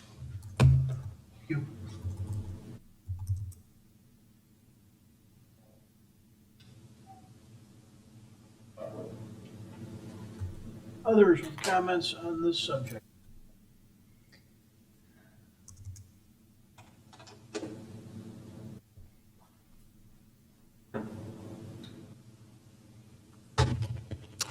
Good evening, council members. Thank you for your time and for your thoughtful consideration that you have given to this matter. My name is Courtney Rogers, and I'm a second grade teacher here in Downers Grove. And I'm speaking tonight as a parent and a community member. These opinions are my own and do not represent my employer. I'm here to ask you for your support and consideration for increasing the maximum number of children allowed in a home daycare simply from 8 to 12. That's only 4 more. This is a modest, reasonable adjustment that would bring Downers Grove in line with all the surrounding communities and help meet a critical need for working families. This is an opportunity for the village to modernize its ordinance and ensure that its policies reflect what neighboring communities already allow. This issue is personal for me. When my husband and I first found out that I was expecting, we began looking for daycare even before we were able to share the news with family and friends. At that time, there were only 3 home daycares registered with DCFS in Downers Grove. The rest were larger facilities. We knew we wanted our daughter to go somewhere with consistent caregivers, where she wouldn't be moved from room to room as she got older. When we interviewed Lori, we knew immediately that her program was the perfect fit, and we also only had 3 options to choose from. Now our daughter Olivia is thriving there. She waves and claps when she arrives each day. The thought of this being taken away would be traumatic and absolutely devastating for so many people, including our family. My daughter's cared for Lori as one of her own, and the idea of sending her anywhere else would be absolutely devastating. Not just for my family, but for many others who rely on this care. Failing to make this update could also make it harder for local schools and employers to attract talent if operating home daycares becomes more restrictive. I also want to emphasize that Lori is an exceptionally respectful and responsible daycare owner. Her program operates with clear, structured drop-off and pickup windows. You cannot simply just drop off or pick up a child in the middle of the day unless it's an emergency. These guidelines are intentionally designed to respect neighbors, reduce traffic throughout the day, and maintain consistent routines for the children. Lori runs her business with strict expectations because she understands it's part of a residential neighborhood. And she takes proactive steps to ensure her daycare is not an annoyance or disruption to those around her. My husband and I have listened closely to the discussions in the last meetings, and we understand and respect the council's concerns about other proposed changes, such as adding the group daycare home category and revising the outdoor play area screening requirements. Those are significant changes that deserve more time and a broader discussion. Tonight, I'm here asking you to improve the increase from 8 to 12. Again, 4 numbers. Most families that go there have siblings. It wouldn't be much more traffic in the neighborhood. And like Lori also mentioned, some kids are also infants, not playing outside. Approving this increase would mean granting Lori's request partially, while not approving the other proposed changes. And that's not a concession, but a deliberate and reasonable step forward to align with Downers Grove with best practices. I also want to acknowledge that this discussion began because of a neighbor's complaint, and those concerns do matter. But this process has led to a thorough review by village staff and the Planning and Zoning Commission, which voted 5-1 to recommend increase the limit to 12 children as, in quote, a logical step in the right direction, and clearly demonstrated that all neighboring communities allowing up to 12 children in home daycare settings. It's also important to note that even if the council approves this increase, Lori's still going to need to reduce enrollment. Most likely, she's going to also have to change her fence, which is a lot of money. These are clear and meaningful steps that directly address concerns related to noise in the neighborhood. Finally, regardless with what happens next, the next steps, the voting process, I really would like to encourage you to consider a grace period for the enforcement, so families and the providers have time to adjust even after the school year ends. In summary, this proposal is not just about one operator. It's about aligning Downers Grove with surrounding communities, supporting working families like my own, an educator in Downers Grove, and ensuring the village remains a place that values accessibility and affordability in childcare. I thank you for your time and consideration.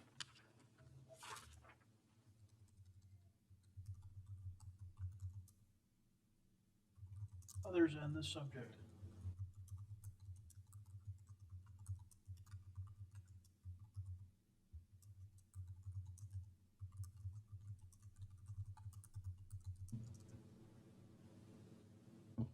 Hello, good evening. My name is Ashley Bellis.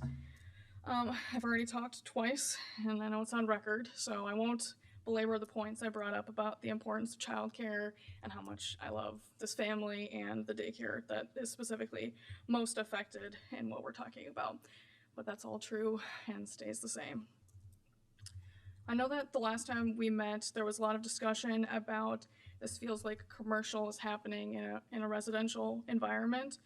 But I want to call out the fact that the ordinance today already says that you can have a daycare in this area with no special use permits. There's no constraints today at all to have the 8 children in a child care home in any of these areas residentially. And it also says that it excludes the family children. So if you have a family of 4 children and you have a daycare with 8 kids, you could have 12 today anywhere, and there's no change. So I don't see this as a proposal that is introducing residential new into a commercial environment. There's a lot of discussion about the concerns about like different properties are better suited for something like this and other properties are not. I just want to reiterate what Lori mentioned, that DCFS does have rules about like how much space is required per children. So it's not like you're going to have a situation in which someone is following DCFS and is licensed and all of these things, and they're operating out of an apartment and they have 12 children or something like that. There's rules about how much space they need inside and outside for kids in these cases. I know that there was a lot of discussion about how this felt like a big change. That was like the big theme that I felt like I was hearing, was that this felt big. And maybe it feels big because to the family members, this is big. It would be big. If we were to suddenly not have childcare for a lot of us, maybe it seems big in that capacity, but in terms of what's being proposed and, you know, dropping the ask about the 16 children daycare home, if we just look at the change from 8 children excluding the family and moving into 12 children including the family, I don't see this as being a big change. I don't see this as being similar to somebody who wants to like build more in their home and have a bigger home office to be able to do some sort of like home business, and how this could like become something far bigger than that, or anything like that. If I were to try and correlate it to that, it would be like having a local ordinance that says you can have a home business there today and you can have 2 employees plus your family, and then somebody comes forward and says, can I have 4 employees? And then it feels big, but in reality, it's not much different than what is already being proposed. So I don't see this as being similar to somebody introducing like a home business or somebody coming in and suggesting something like raising chickens in their backyard. I don't see this as being similar to like a totally new endeavor. It's an adjustment to what is already written in today. There's been a lot of discussion about the fencing, but I do want to call out the fact that the current ordinance doesn't say anything about this wood fence. I'll just reiterate what has already been called out. And honestly, if I was one of those neighbors and all of a sudden you look at the way that some of these yards are set up, I have a fence today that's not a wood fence at my house. If my next door neighbor suddenly put up a 6-foot wood fence that doesn't fit in with the entire rest of the neighborhood, I feel like that would actually be more of a hindrance. So I feel like there should be some discussion about like what's appropriate for specific properties and in the neighborhoods, and I feel like the slats would look a lot better in certain circumstances. So in general, I'm hoping that you guys would consider whether there could be some sort of middle ground that can be met, and it's not just an outright no for all of this. I think in many ways this is setting guardrails on an ordinance that currently doesn't have a ceiling. It says 8 children and then as many other children that you want to add into the home daycare. And so there is no ceiling. It's actually setting guardrails by the proposed introduction, specifically about the 12 children. I'll reiterate the point or just call upon what's been said before about the staff analysis, about the other local municipalities like Glen Ellen, Lisle, Naperville, Woodridge, all of which who are at the 12 children limit, and all of which you have currently no fencing requirements. So I'm just hoping that we're able to come to some sort of compromise, and ideally if there was some way to have like a variance for Lori's daycare, Lori, Rick, and Carly's daycare together to have some sort of a variance, that would be great. And if that's not the compromise that we come to, I'm hoping we can have some time to look at the impacts to the specific families that are most impacted here. Thank you very much for your time and consideration.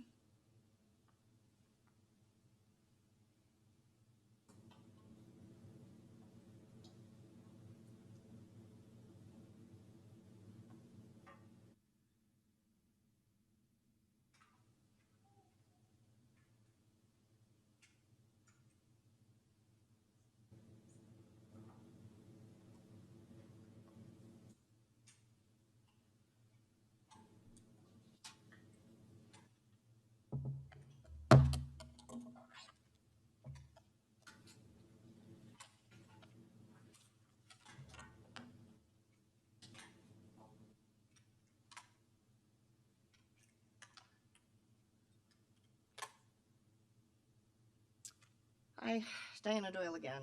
I'm not somebody who has a child, as you can tell, I'm a little old for that. I don't have anybody in childcare. I never did. I'm one of those folks that if my husband didn't decide to stay home with our kids, I would have hired a nanny. But I'm not like everybody, and people of different income levels and choices should have the opportunity to have daycare in Downers Grove. And I think I'm going to get to a number of things that I think were misunderstood in prior discussions. But I would also like to say, and I think the philosophy and my friend Lori are probably the best examples you could have up here for why this is an important thing to change.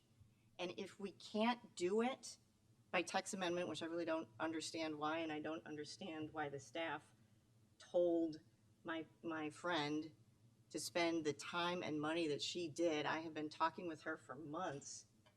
If it wasn't an appropriate way to do it, then let's find the appropriate way.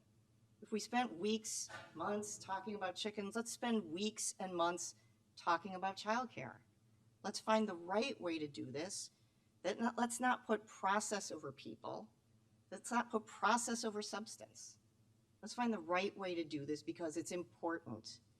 One of the things that one other thing I'd like to, I'm sorry, I'm a little out of my usual prepared self. As I said, I spent all day in the ER today and I'm still in a little bit of pain. But one of the things that was said by the staff was that in order to have a text amendment, it needed to be, and I apologize if it was consistent with the Downers Grove Comprehensive Plan. I believe that was the word, as opposed for inconsistent.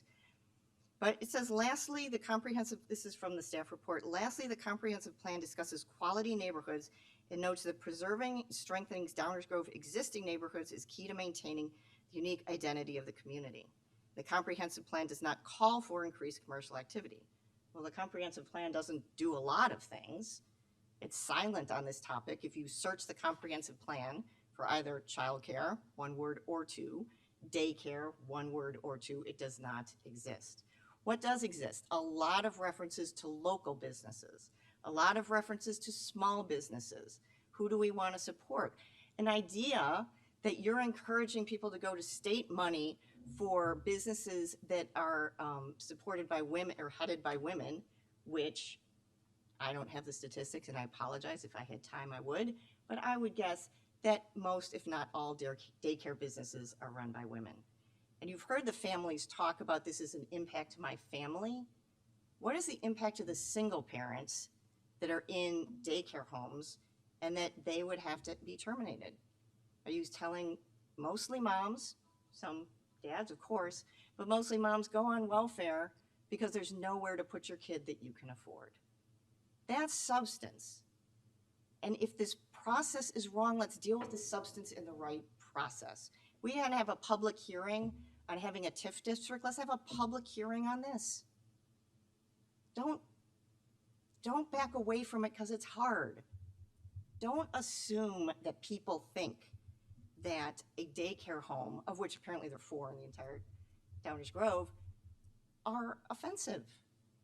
That's what the staff came up with. Daycare homes are offensive, right? Typically have substantial visual and operational impacts on nearby areas. The adverse impacts on surrounding property include noise, vehicular traffic, and outdoor storage of playground equipment. Oh my God, I have outdoor storage of playground equipment when my kids were young. We've discussed the limits that DCFS regulations would not have allowed 13 children, as was expressed in the minutes last time. DCFS, you can't, right? It doesn't matter. So to say that our Downers Grove ordinance is a soft, that's just not true. I want to go on and talk about things, and I apologize again because my timing today and printer problems and a whole bunch of things did not enable me to print out every single place in the Downers Grove Comprehensive Plan that focused on this sort of issue. But one of the ones was a very strong, that you all and the people who did the outreach wanted economic, cultural, and diversity of incomes and homes and affordability of homes in this village. To take away one of the things that makes that happen and not align it with all of our neighbors just seems short-sighted to me. We should be a leader. We should not be, I don't know what we're afraid of. I really don't. We're afraid to be like everybody else. I would think we should be encouraged to go further, but Lori has figured that best she can do is to get to 12, and I think that's something that we really, really should consider. But many times in this comprehensive plan, in partnership with the Downers Grove Economic Development Corporation, support local businesses.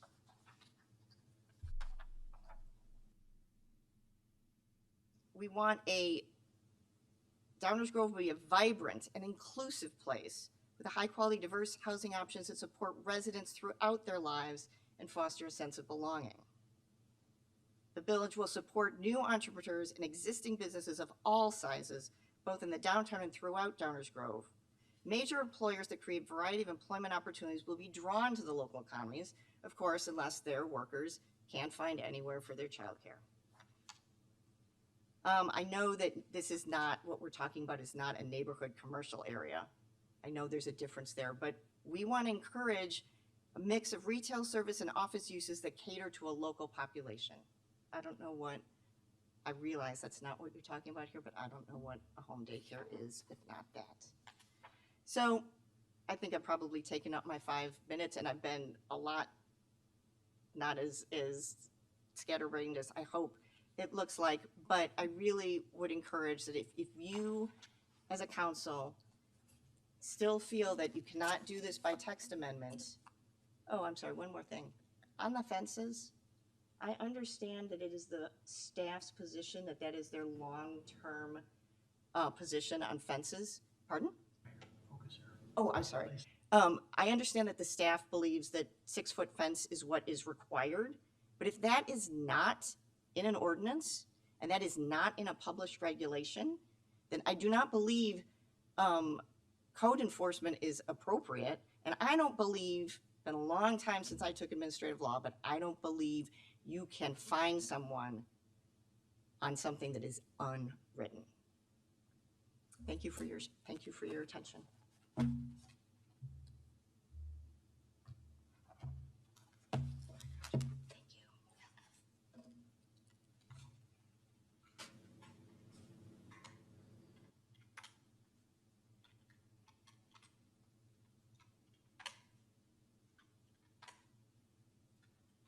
Any others on this subject?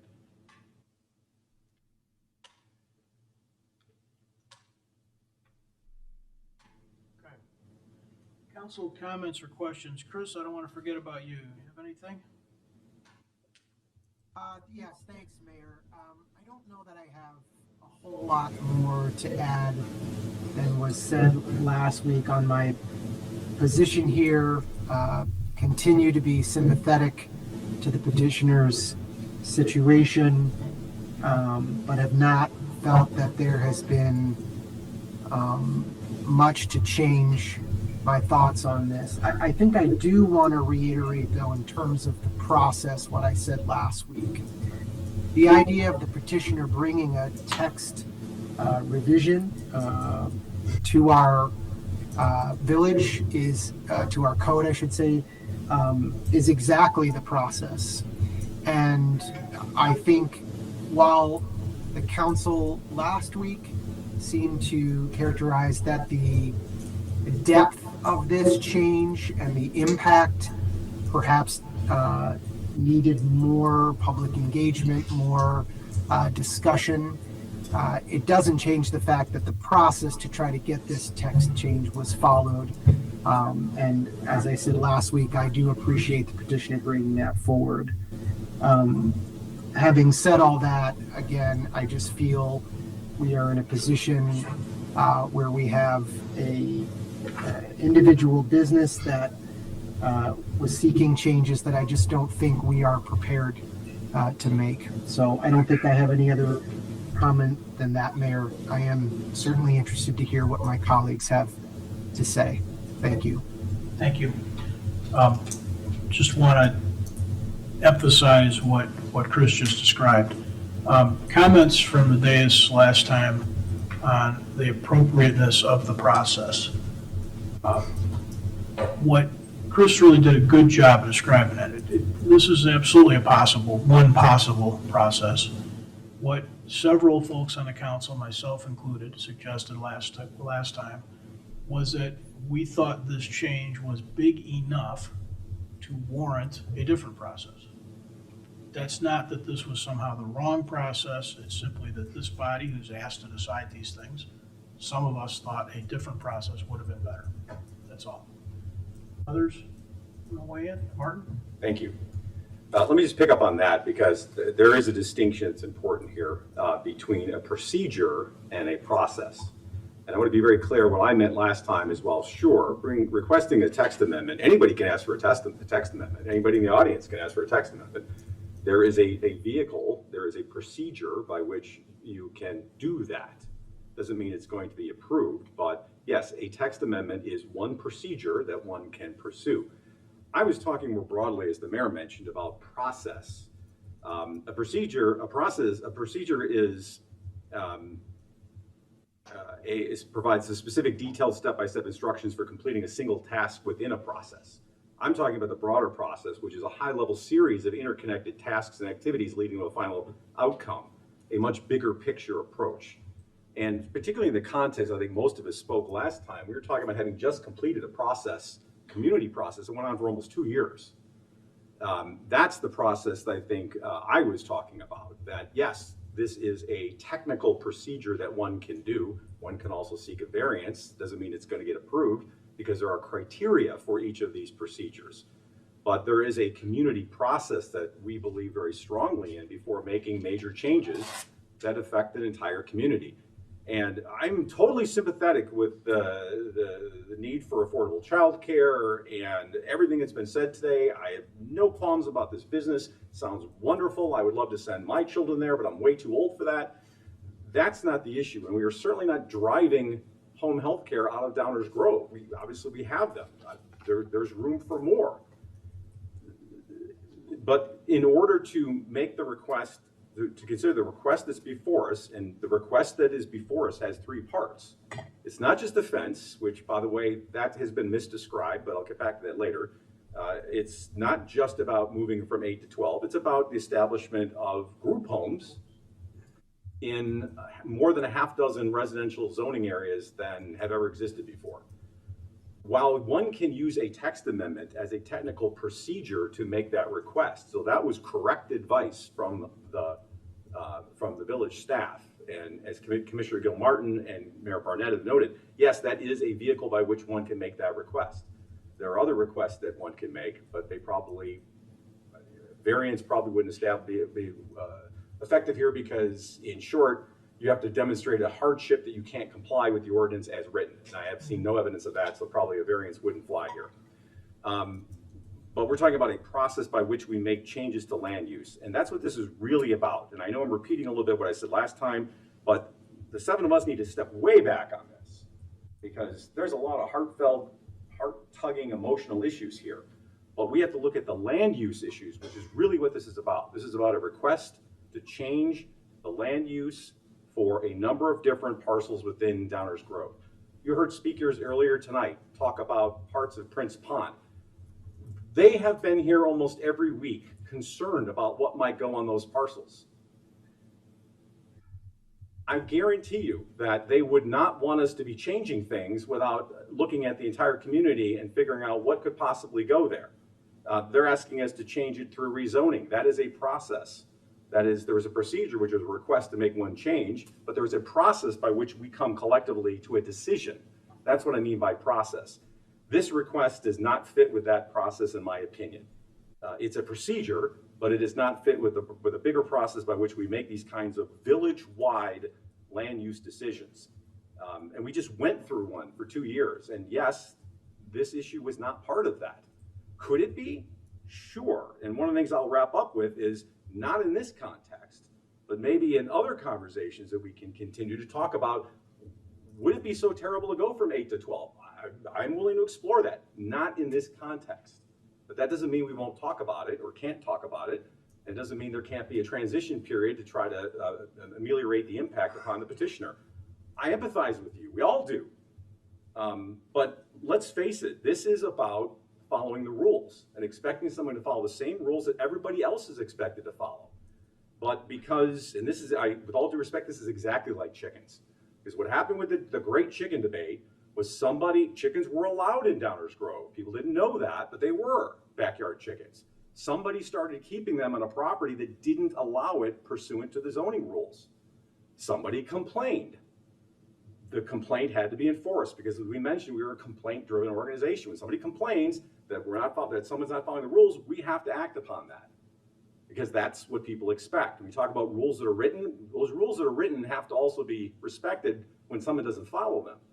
So somebody had chickens and then said, oh, well, what's wrong with chickens? I think chickens are great. Kids learn about raising their own food. We have fresh eggs, all kinds of wonderful reasons why you should have backyard chickens. Sounds great, but they were asking to basically change the land use for the entire community. And yes, we talked about that for months and months and months. And maybe we should have a conversation about this for months and months and months. But ladies and gentlemen, it's not gonna happen tonight. I'm not gonna have months and months of conversation with X thousands of people who are not in this room with no notice whatsoever that sweeping change could happen and put one in the corner, the 6th property over in Prince Pond.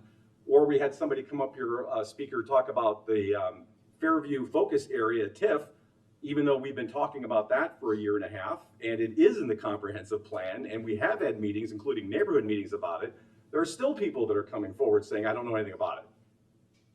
So you can see the challenge that we have, and that is really the problem I have, is trying to adjust the whole community to fit one business. That's really what this is. And I understand the arguments. I'm sympathetic to the arguments, but the tail can't wag the dog. That doesn't mean we can't have a conversation about this going forward. I don't know what the rest of my colleagues will say, but I'm certainly willing to consider, in a different context, a conversation about increasing the number of children. But that's not what's before us. What's before us is to put group homes in more than a half dozen new zoning areas. And that's not the process by which this follows. I could be delivering, I could be doing wellness checks on elderly citizens in our town, but in order to do that, I have to drive more than the speed limit in Downers Grove. I get caught. I say, well, no. I'm doing a wonderful thing for the community. Please increase the speed limit throughout Downers Grove so I can continue to provide elder care throughout the community. That's not the way it works. So I'm deeply sorry, but that doesn't mean we're not sympathetic to the request, and there might not be elements of this we can look at.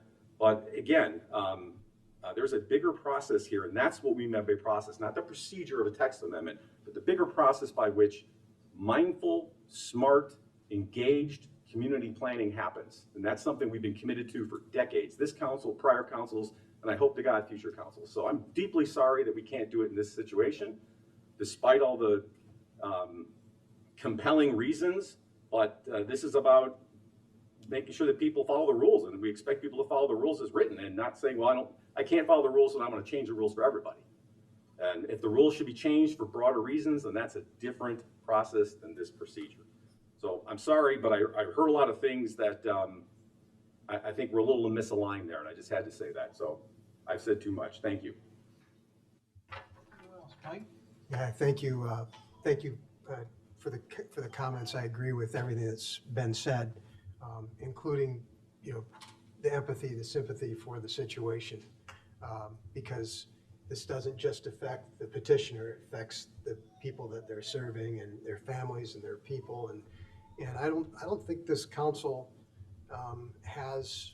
I don't think we do let process get in the way of people. That's not what I've heard in the last couple of years I've been on the council here. We take this stuff to heart, but we do take our jobs very seriously.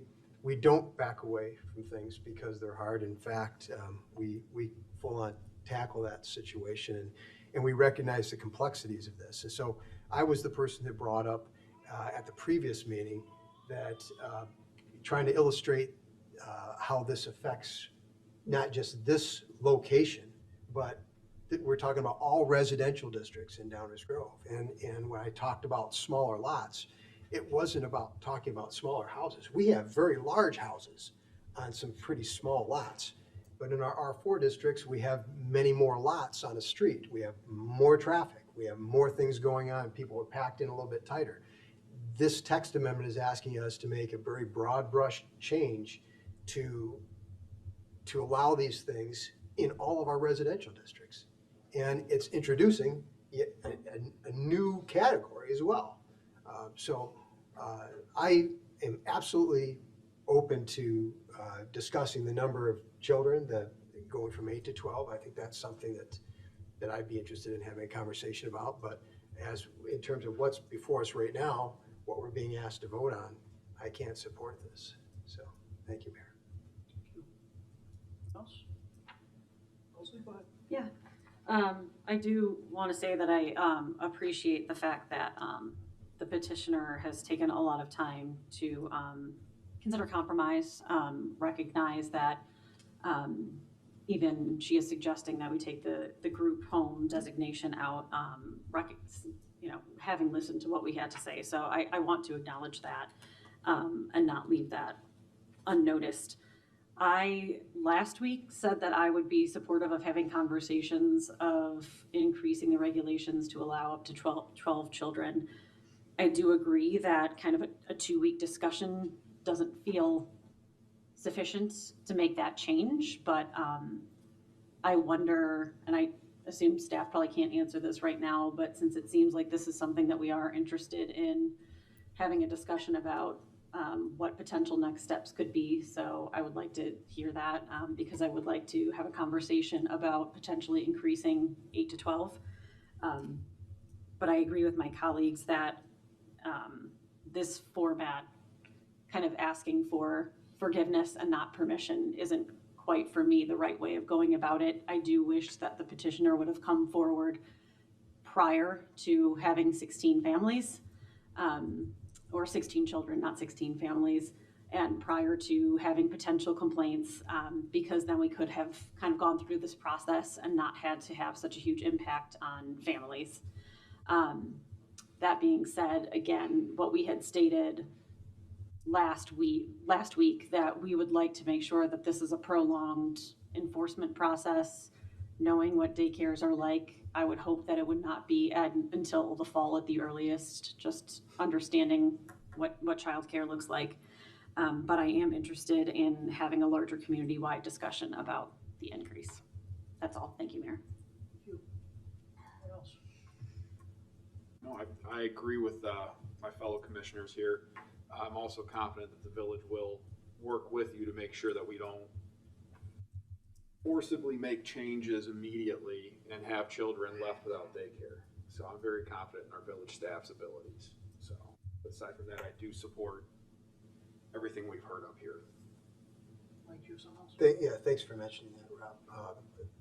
The off-ramp here has to be something that, given the situation and the families and how they're affected and the regulations that were pointed out tonight too, in terms of how you can have the DCFS regulations and how you move children out of the daycare.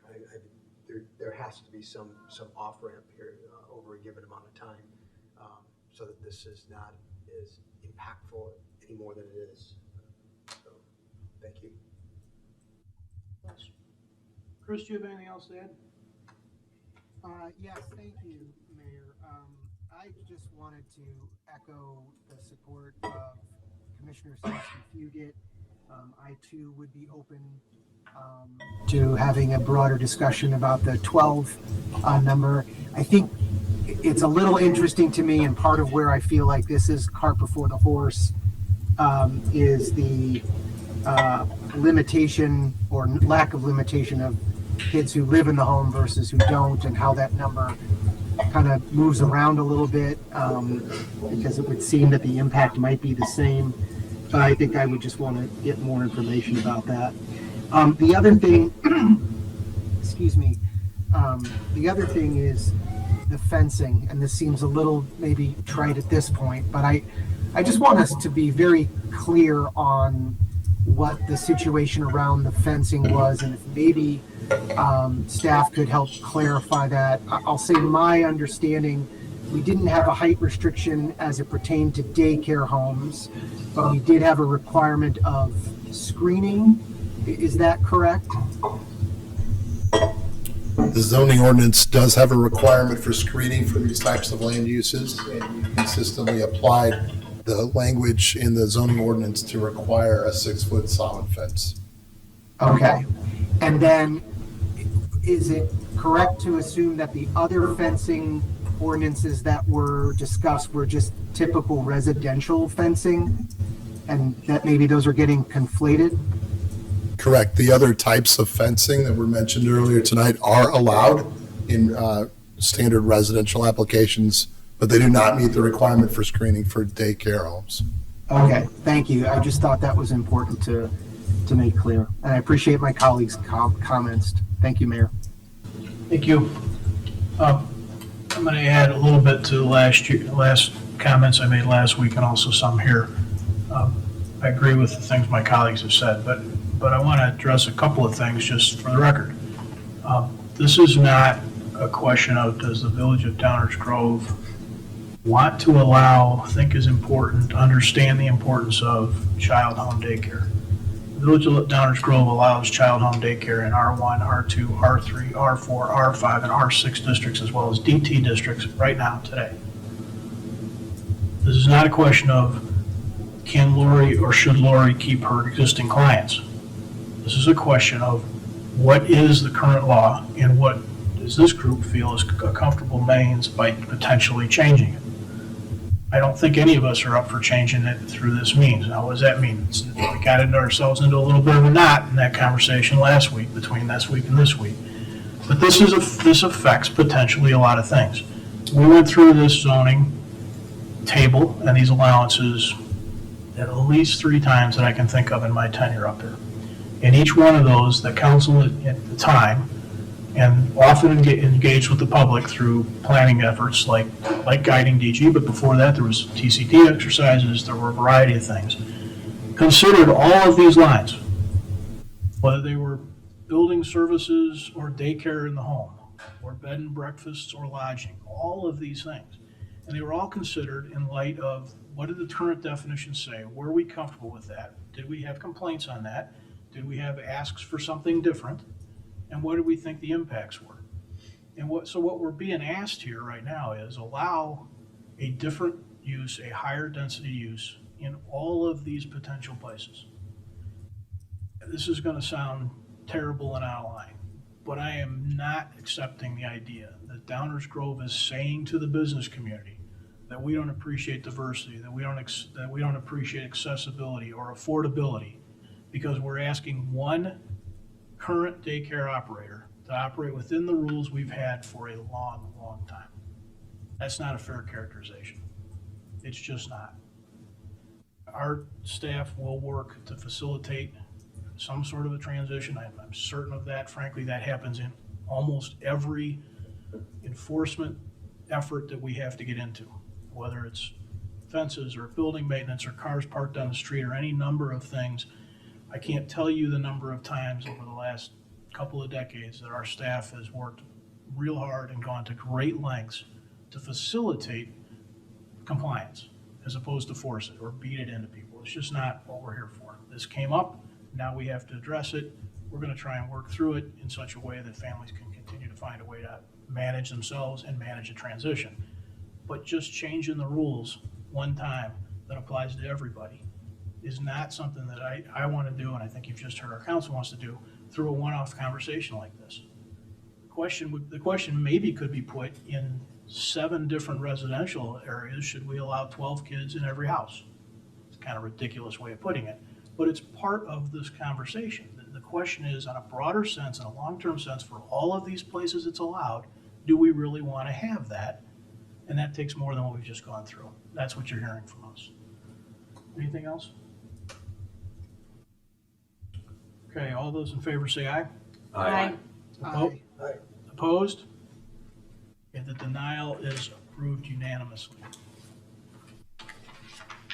Takes us to item 9 on our agenda, the first reading. This is the portion of the meeting where we take up subjects on which we are not going to take formal action tonight. These are subjects we're going to talk about for the first time, or perhaps the second, third, or fifth, but these are items on which we will not be taking formal action this evening. Dave? My voice is not very pleasant. Mr. Baker's is. Thank you, Dave. Good evening, Mayor. 3 items on tonight's first reading portion of the agenda. Item A will be introduced by Village Attorney Enza Petrarca. Thank you, Mike. This item is an ordinance approving a First Amendment to the sales tax rebate agreement with Downers Grove Cars LLC, doing business as Genesis of Downers Grove. There's only one substantive change to the sales tax rebate agreement, and that is extending the completion date of the work to March 31st of 2026 due to some unexpected interior changes that the developer needed to make. That is all, Mayor. Happy to answer any questions. Thank you. Are there any audience comments or questions on this item on the agenda? Council comments or questions? Chris? No, Mayor, thank you. Okay, please continue. All right.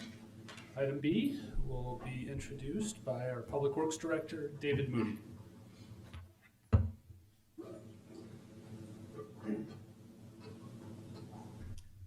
Good evening, Mayor and Council. Tonight I'm here to present the Fleet Fuel System Replacement Project. Here's a photo of the current fleet fuel system at the Public Works facility. A little bit of background here. The current fleet fuel system was constructed around 1997 as part of the new Public Works facility. Currently, it has 2 10,000-gallon underground storage tanks to provide unleaded fuel and B20 biodiesel for the village's fleet. It also has a compressed natural gas station. Many of the components of the fleet fuel system are almost 30 years old and are nearing the end of their expected life. It's important, to be proactive in the replacement of the fleet fuel system to avoid disruptions to village operations and or significant environmental impacts caused by leaking underground storage tanks. In November 2024, the village engaged a consultant for an analysis of the current fleet fuel system. The consultant recommended replacing the underground storage tanks, fuel dispensers and piping, the fuel system canopy, and other fuel system components. The consultant, along with staff, recommend decommissioning the CNG station as the current costs to maintain the station outweigh the benefits provided. Based on the recommendations of the consultant, a call for bids for replacement of the fleet fuel system was issued in November, and 2 bids were received on December 16, 2025. The bid was issued with a base bid price and an alternate bid price. The base bid reconstructs the fleet fuel system as it is today.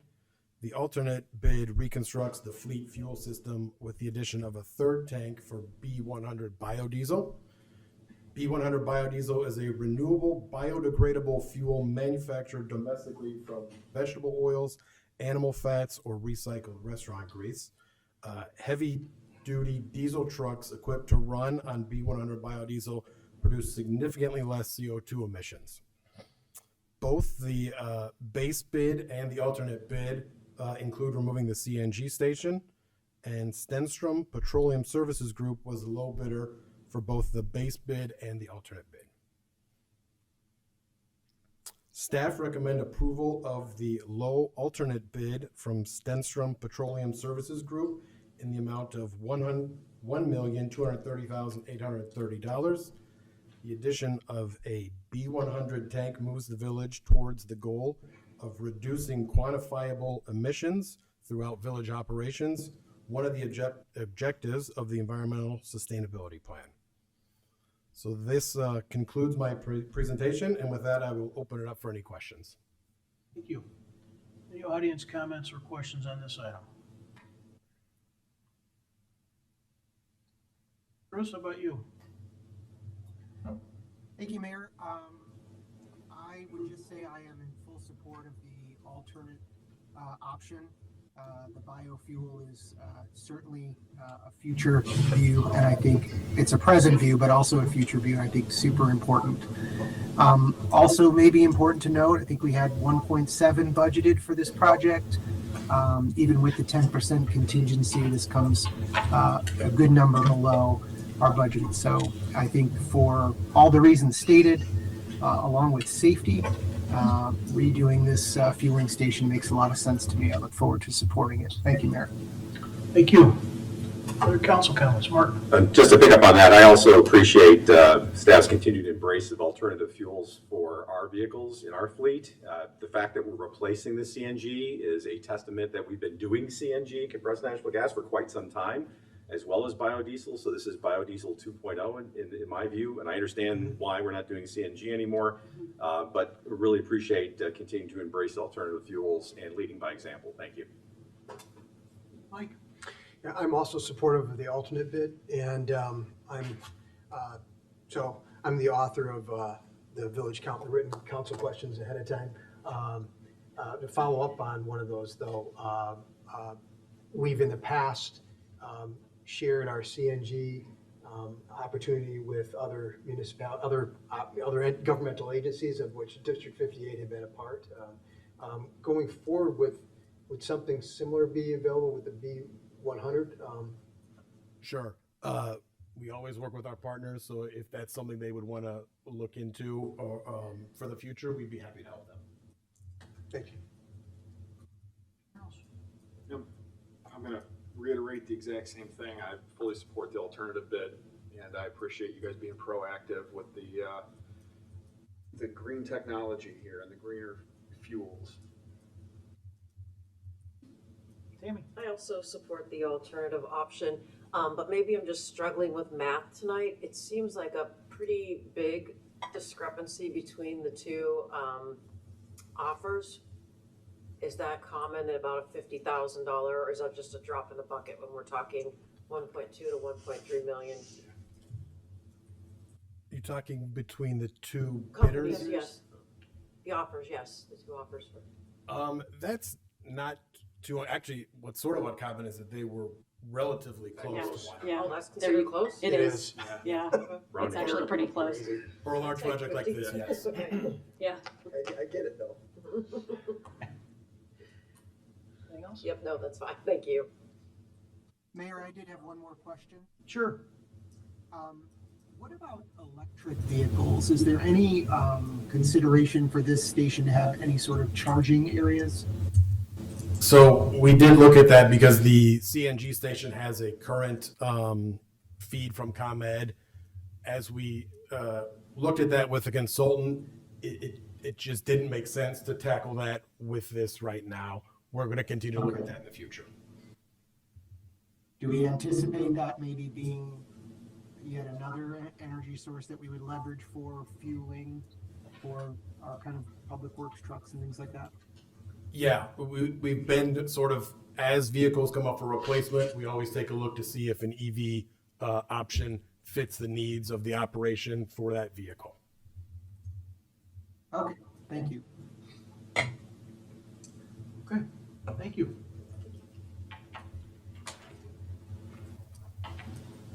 And item C provides the opportunity for discussion of proposed actions concerning federal immigration activities. This is an item that council approved by way of motion on December 9th after it was introduced by Commissioner Sadowski-Fugit and Commissioner Rowe as a new business item. Based on that council action, staff took steps of gathering information from a number of municipalities in the Chicago metropolitan area that included information that they had compiled, statements that were made, and actions taken by those municipalities. All that information was summarized and with links provided in the staff report. Turn it back over to the council for discussion of this item. Thanks, Mike.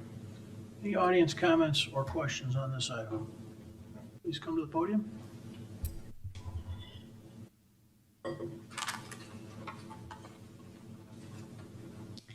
Hello, my name is Amy Lou Holm. ICE is invading Minneapolis right now. There's approximately 3,000 ICE agents there when they have only 600 officers to respond to their illegal actions, which has, besides including Renee Nicole Goods being shot in the face, I have seen videos of ICE agents busting down doors without warrant and threatening others in their community by pointing guns at protesters. I have seen multiple videos of people being kidnapped in broad daylight and being shot with tear gas canisters, breaking car windows and dragging people out of their cars. I've also heard of ICE officers violate HIPAA in hospitals and refusing to leave the premises. This behavior is unacceptable. And I encourage our leaders in our community to do everything they can to protect us from this happening in Downers Grove. I am concerned that we are not properly prepared for that kind of blatant invasion to our community, and we need to become fully prepared for this threat. Thank you.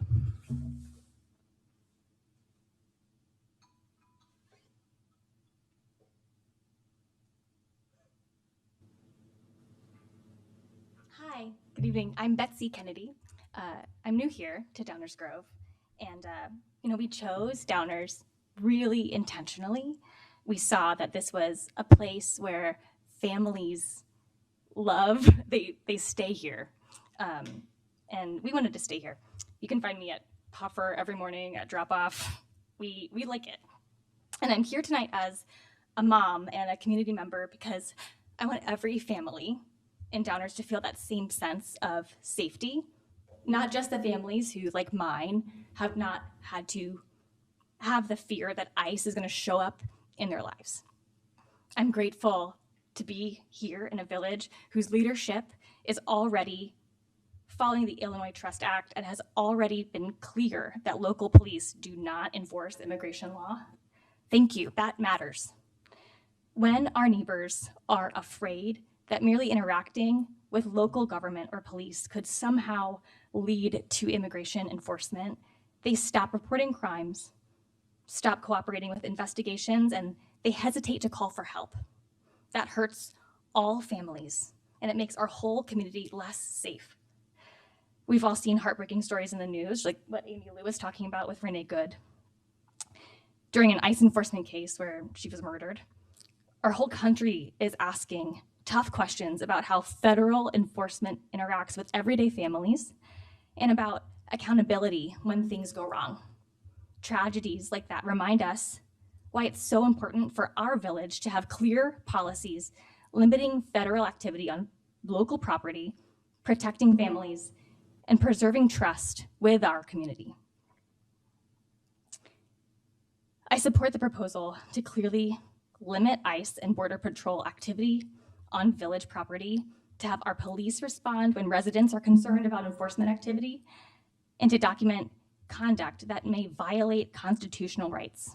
Transparency and monitoring are not obstruction, they're basic accountability. Protecting families and respecting due process is sure table stakes, but it's also protects taxpayers from paying when preventable legal mistakes happen. When municipalities get pulled into enforcement they're not required to do, it's often local residents who end up footing the bill. Schools, homes, and community spaces should feel safe. Kids should not be scared that a parent might not come home from work or school pickup. We moved here because we believed in Downers Grove, and I'm asking you to lead with clarity and courage so every family, every neighbor can feel safe calling this place home. Thank you for your time.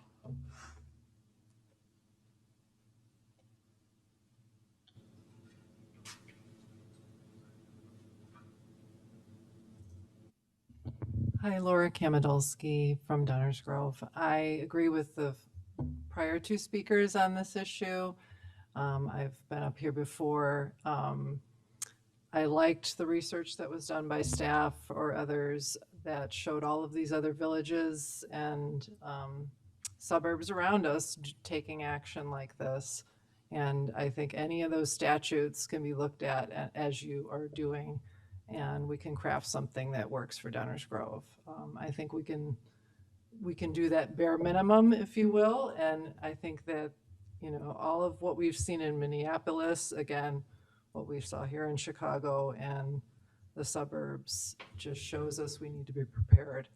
And I mean, what does it tell you that at least 6 Minnesota federal prosecutors resigned amid pressure to treat the Renee Good killing murder as assault on an ICE agent?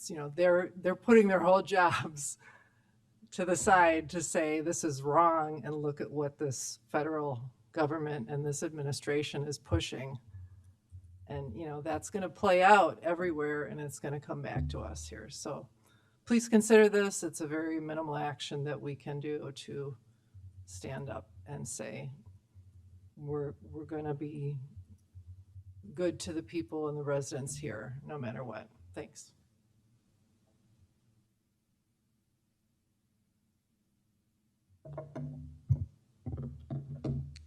Good evening, Mayor, Council. Nathan Williams, Downers Grove resident. I support Leslie and Rob's proposal. To explain why, I'll tell a story. My wife and I are both naturalized U.S. citizens. I was born in England. I moved to the U.S. at age 2. I received a green card soon thereafter. My dad, employer-sponsored visa, so it was very smooth for me. I'm as American as apple pie, as someone once told me. She was Nigerian American. My wife was born in India. She moved here to attend West Virginia University and obtained a PhD there in English literature, taught the sons and daughters of coal miners. She now teaches as a tenured professor at North Central and teaches many first-generation undergraduate students from all different backgrounds. And she teaches literature classes, but sometimes she teaches, sort of writing-oriented classes, first-year students. We experience immigration enforcement very differently. I do not think about immigration officials when I leave the house. She is afraid to walk alone downtown to our public library. To illustrate her fear, she feels she needs to have proof of citizenship in her possession at all times when she leaves the house. To illustrate her fear, let me read her email exchange with our immigration lawyer from November. I'm confused about how to respond to Border Protection Forces or ICE kidnappings, so I am carrying photocopies in color of my passport, my social security card, and my naturalization certificate. I'm keeping the originals at home. If they do not accept these copies and I want to take me to a detention center, do I just go or do I resist? Second, if I'm taken away, how will I inform Nathan and you, my lawyer, of my situation? Do they let me call an attorney? Will they take my cell phone away?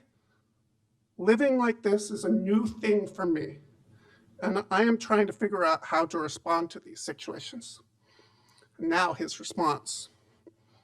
You should never resist an enforcement action. You can try to remember the details of the event, officer's name, agency, etc., but in no instance should you resist arrest. Now, if there's some checkpoint on the street or someone approaches you and starts talking to you, you don't have to talk with them. You may inquire if you are under arrest, and if not, you can kindly say, I'm not under arrest, and decline to answer. That may work with local police, but that is unlikely to work with ICE or CBP, Border Patrol. So you could answer their questions and confirm your U.S. citizenship status. You and Nathan need to have a plan. If you are not heard of by a certain time of day, that is when he would escalate. Your cell phone would be taken away, yes. You may not be granted timely call to call Nathan or your attorney. As a U.S. citizen, you certainly have more rights and are not likely to be detained long or deported. Maybe you could have an Apple AirTag in your bag or pocket so that Nathan may be able to track you if you are detained. Your property may or may not be stored where you are physically detained. Just a thought. This also works with the phone. I think my Find My Friend feature, but there are similar tracking options. But if your phone is off or runs out of battery, it may not work. So these are the practical things my wife has to think about. I do not think about it any day. If Downers Grove police would show up at a situation where she was potentially detained,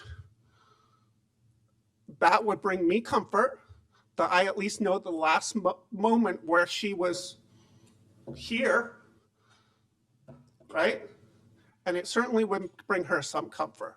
So one thing that was said at previous meetings was, well, we don't want to make people feel like the police would be able to do more than they can legally do, because obviously there are limits there. Well, I don't think that's what my wife is thinking about. I think my wife has a pretty clear understanding as to what the local police can do and what federal law enforcement officers might do. And I think she would be very comforted to see local police there. Thank you.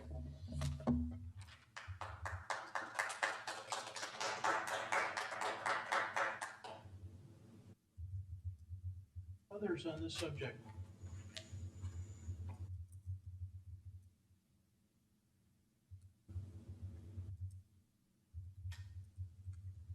I'm Carol Davis, and I live on Lee Avenue in the Pierce Downers area, Downers Grove.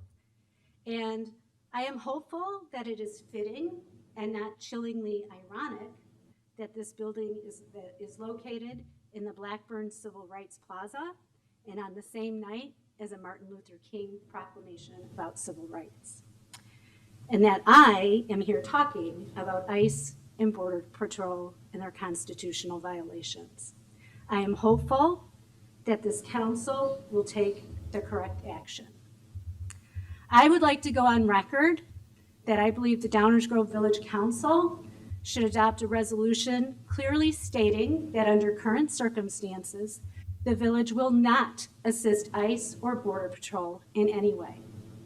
The current presidential administration has shown no respect for people's First and Fourth Amendment rights and continually violates accepted standards of due process. Until all members of ICE and Border Patrol revert to previous methods of immigration enforcement, they should be given zero support by local municipalities. The previous methods used by Border Patrol and ICE, while time-consuming and less flashy, were legal and less lethal. It is beyond insane that our tax dollars are being used to harass citizens and people who are here legally, and that it is being tolerated by anyone. It is anti-American and unconstitutional to have armed, masked, unidentified individuals roaming the streets of America, demanding to see papers and proof of citizenship.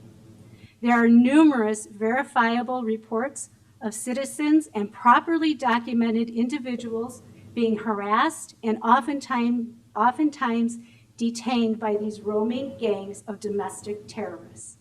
Because the patrols seem to be unable to communicate with one another, some citizens and people with proper documentation have been accosted multiple times during the same day.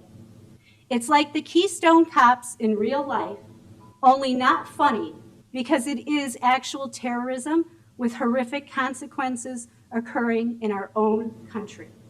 People have a right to go to work or about their daily business without masked thugs demanding to see papers and proof of citizenship.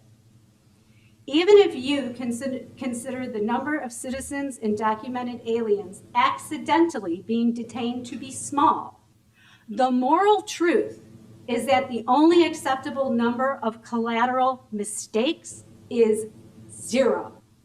No citizens or documented aliens should be detained for any amount of time. It is fascist, morally reprehensible, unacceptable, and it must stop. There are other, more civil and legal ways to go about enforcing immigration laws. Until both Border Patrol and ICE demonstrate that they will respect the First Amendment, the Fourth Amendment, and standard due process protocols, they should be forbidden from receiving any assistance from local governments. Thank you for listening and serving on our council during these very difficult times.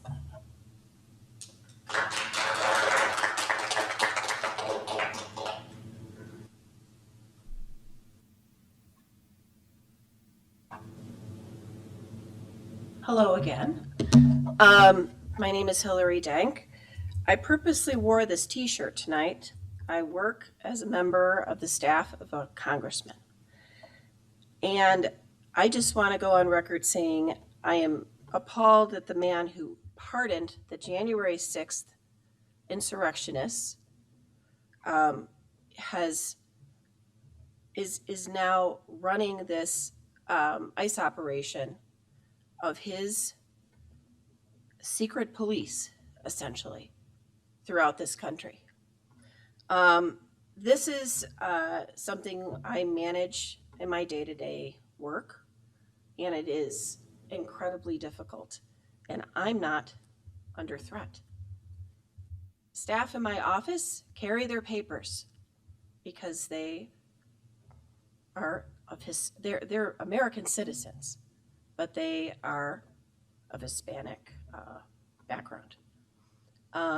This is true of just about everybody I know who are in this work that have, any immigration status, or their family members have immigration status that they're concerned about. It is an absolute nightmare. It's been going on since January of last year. Okay. I can't share the names of the people that we are working to help in our offices, but I can tell you they do not belong in detention. One of them is from this community, a 22-year-old young man who is in detention that our office and 2 Senate offices are trying to help. He has been granted habeas corpus, but has not been let out. The law that has been thwarted and not followed by this administration it's astounding, and it's constant. I think our community is looking for support. Our community is looking for your voices and your leadership in this time. Our community is asking you to provide information about ICER and SSIP and organizations that are not-for-profits, nonpartisan organizations that help our community. Like many other villages, they have their information on their website. It is information that is helpful to people. It makes them feel like you care and you see them. So at the very bare minimum, I ask our village to do the same. I also ask our village to please look at the ordinances before you. These are already drafted. They're already passed, many of them. They've gotten through their own village attorneys. And I think they are great models for you to use. You're not reinventing the wheel, but you are doing what you can within the boundaries of the village to show that you are going to follow the Constitution, that you support constitutional rights of your people, when our federal government, many in our federal government, do not. And I do think As you see, there's the one from Batavia is one in particular that I think is very well drafted, but there's many others that are very good. And I think continuing to find ways to support everybody in your community, no matter where they're from, no matter why they're here or how they're here, I think is something you must continue to do. And I appreciate the time that everybody is putting into this. And thank you.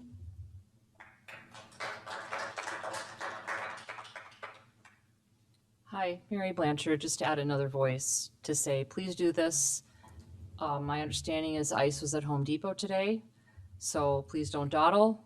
And this does affect everyone. It doesn't matter what your status is, but it impacts everyone in the community, our whole country. So please do the right thing and be on the right side of history. Thanks.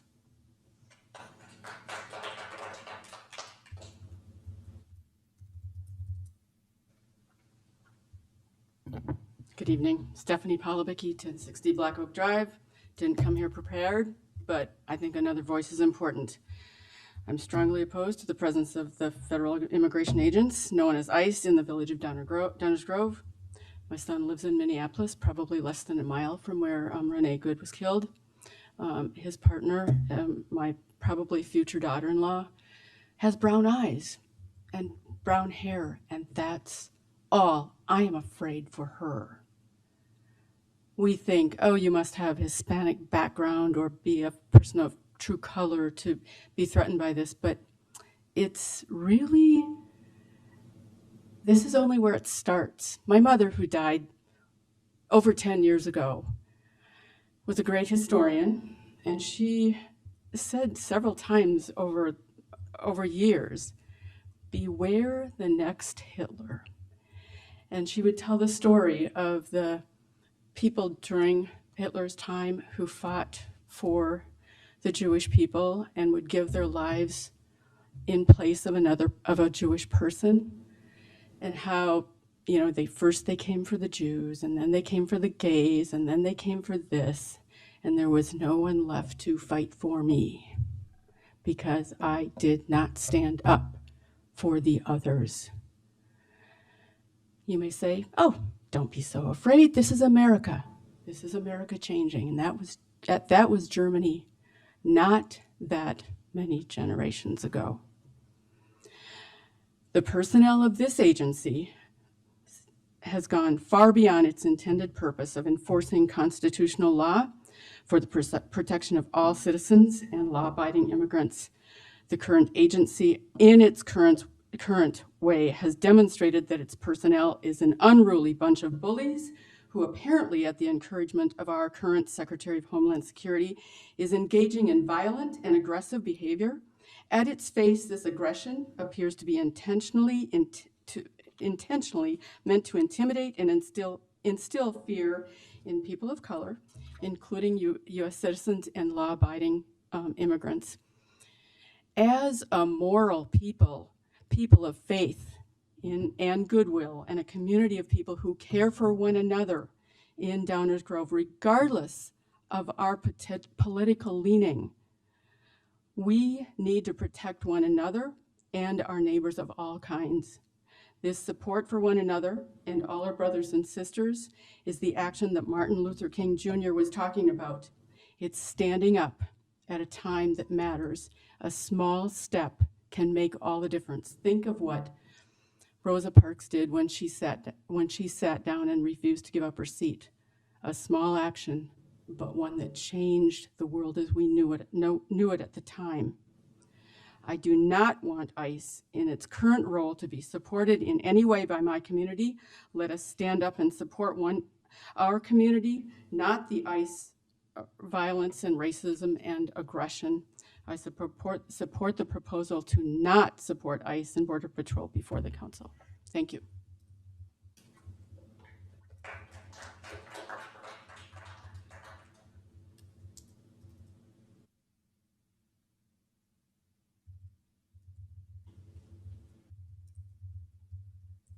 Good evening. I'm Irene Hoekstrom, and I've known some of you for a long time, and I don't know if one thing you know about me, but I'm a first-generation born in America, so I'm the proud daughter of immigrants. And I agree with everyone who has spoken beforehand. And I just found this quote: if you ever wondered what you would have done during slavery, the Holocaust, or the civil rights movement, you're doing it right now. So I do want the council to, I thank you for considering this, and I hope you'll do the right thing. Thank you.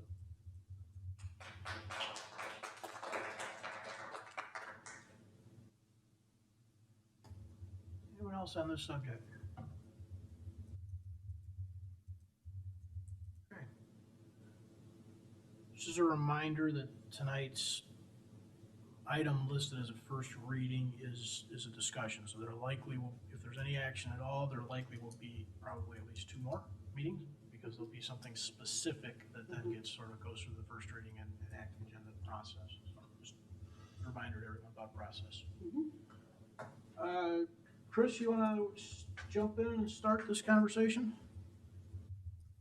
Mayor, with respect, maybe we could allow Commissioner Sadowski, Fugit, and Rowe, since this is their item, kick it off. That is absolutely fine. I'm just trying to not forget you in the cloud. I appreciate that. Thank you, Mayor. I'm be here, though. Over to you guys. Right. I have a lot to say, so buckle up. First, I'm going to start with a story.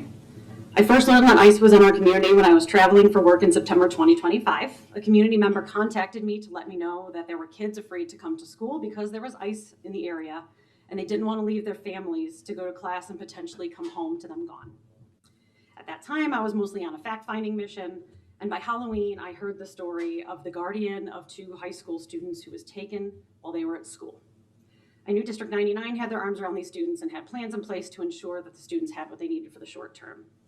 But this led me to research what can be done from a municipality standpoint, which is what led to the questions that I had sent to the village, and done extensive research and communication with constitutional law experts, and that's how I got to these suggestions. So now I know more about that guardian. There's a public page about trying to bring that individual home by Christmas. This is an immigrant family of 3 children. Their mother died of cancer in 2023. Their father brutally murdered in front of one of the younger siblings, which is likely how they ended up becoming refugees here. The guardian, the adult oldest sibling, was in the process of obtaining legal and permanent guardianship of the younger siblings. He was pulled over at gunpoint at a traffic stop by ICE.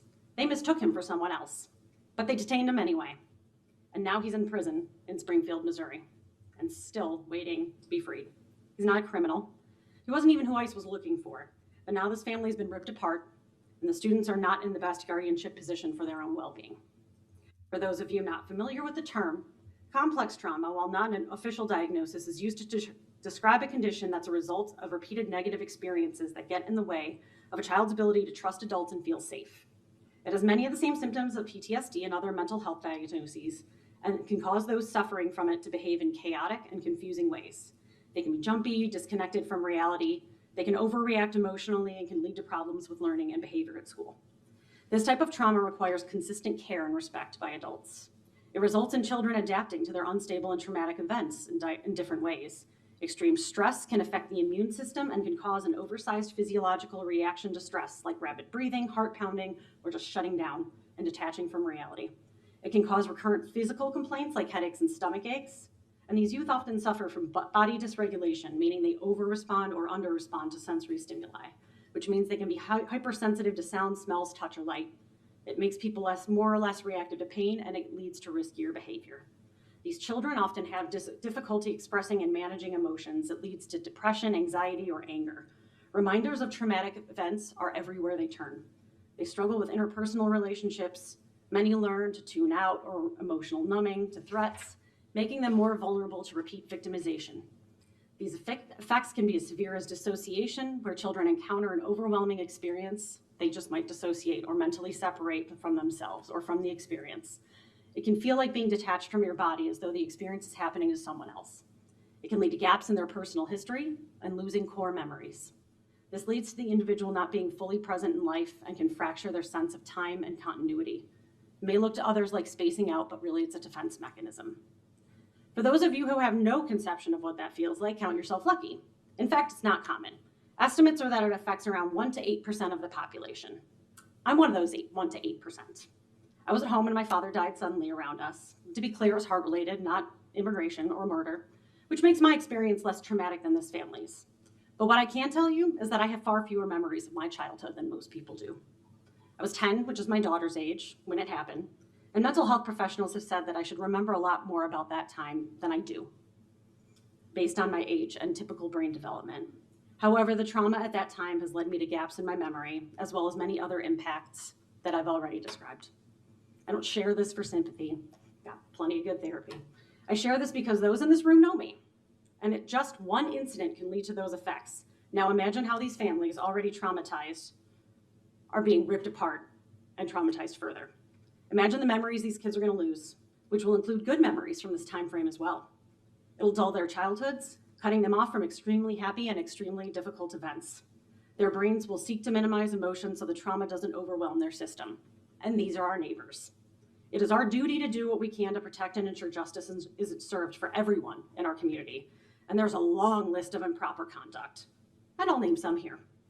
In a piece written by Marissa Cabas, she describes one individual's detainment experience.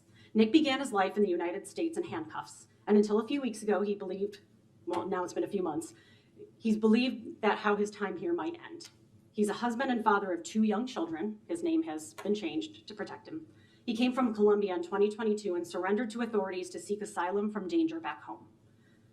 Little did he know that a few years later, the dangers of U.S. immigration authorities would prove just as scary when they abducted him from a Maryland parking lot in October 2025.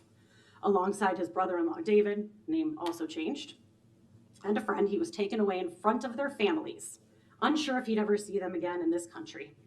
I'll share some of what she wrote in her words. It was a weekday in October just before Halloween, and Nick and Kathy planned to take their kids to a pumpkin patch. Along with Nick's sister and brother-in-law, David, and their child, with whom they share a home in Maryland, and a friend and his child, the crew split between 2 cars to hit the road. That's when Nick noticed the change oil light was on in his car. So both vehicles stopped in an auto parts store just up the road to resolve the issue and avoid issues en route.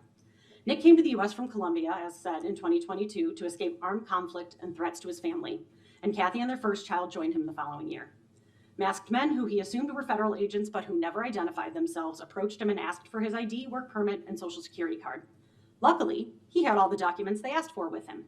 And since he'd been attending all of his scheduled court dates for his asylum case and didn't have another one scheduled until November 2026, he figured he'd soon be free to go. Instead, they came back from checking his paperwork and said, "Put your hands on your back, you have to come with us." They also commanded the 2 other men, David and Nick's friend, to exit the vehicles, leaving the women and children to watch helplessly in horror as the spouses and fathers were manhandled. All 3 were put in tight hand restraints, put in a van, and taken away. Before being taken to an ICE processing center, the van made multiple stops. The first was the parking lot of a Checkers restaurant where agents spotted Latino landscapers, and they grabbed 3 of them and threw them in the truck with Nick and the other 2 men. And then they drove behind the restaurant where Nick says they made sure there were no cameras, took the men out of the van, added constraints around their waists and ankles in addition to their wrists, and piled them back in. With 1 empty seat left in the van, they stopped at a local Hispanic market to find someone to fill it, waiting a few minutes before detaining a man. Nick says he and the men inside tried to silently warn him, but it was no use. The windows were too tinted for him to see their faces, and soon he'd be right there with them, headed for the ICE processing office in Chantilly, Virginia. It was just totally based on our physical appearance, Nick said of how the agents decided who to pick up, including him. At a stoplight en route to the office, the agent spotted a man selling coconut water on the street. Nick recalls the driver saying to the other agent, "Hey, you want to take 2 more?" And the agent in the passenger seat replied, "No, we don't have a space. And also I'm tired. Maybe tomorrow." Once at the ICE office in Chantilly, Nick was put in a holding room with large windows into the hallway that held around 25 others. He said officers would walk by and laugh as they tried to sleep on the concrete floor. Nick used his shoes as a pillow. "I wouldn't wish it upon even my worst enemy," he told me. They were fed rotten-smelling food and only had access to 1 toilet in the room, which they'd have to use in front of everyone. Nick believes these were all humiliation and pressure tactics to wear the men down and force them to sign deportation papers. "I was offered the opportunity to self-deport, even though I had a pending asylum case," Nick said. "Multiple times they offered. It didn't seem to matter what your status was. If you were in that situation, they were asking you if you wanted to leave." At Chantilly, Nick met with an agent and tried to explain that he had a pending asylum case. The agent swiveled his computer monitor around to show Nick and pointed at a listed court date, saying, "This one? This court date? Forget about it. It's gone." He did not elaborate on what that meant and did not explain why Nick had been detained. After a couple of days, Nick David and his friend were moved more than 2 hours away to Riverside Regional Jail in Prince George County, which has an agreement with ICE to temporarily house some of their detainees. It was at Riverside that he underwent the official intake process where they collected his data, took pictures, and made him strip and cough to check for contraband. For the 24 hours he was held there, he said he at least got some edible food and was able to go outside to play soccer, but he was far from free. Next, they were taken to the ICE detention center in Farmville, Virginia. Nick would remain at the facility for the duration of his incarceration, where men slept in a giant room with 84 bunk beds. Nick said all the men were there for immigration-related matters, and they were made to wear different color uniforms to indicate whether or not they had committed a crime. From what he understood, yellow signified that you hadn't committed a crime, blue was for low-level crimes, green meant you had minor federal charges, and orange and red meant serious criminal charges and imminent deportation, and Nick was given a yellow uniform. During his weeks there, he endured harsh conditions. The air conditioning was always on full blast, and he got a series of bad colds as a result. One night when he had an unbearable headache, he went to the infirmary to ask for some Tylenol, and his request was granted 15 days later. And on top of all that, he said the racism against the men being held there was palpable. It wasn't until 3 weeks after his initial detainment that Nick was finally able to meet virtually with the lawyer that Kathy had secured for him, just 2 days before a scheduled virtual court appearance where he had to let the judge know if he planned to self-deport or fight the charges, whatever they even were. While he had moments of doubt from exhaustion and heard horror stories of people being held at Farmville for months, he decided to stay and fight. At the preliminary hearing, Nick was given his next court date, which was thankfully fairly soon, the second week of December. I was worried because I had heard of people getting trial dates in mid-January by then, he explained.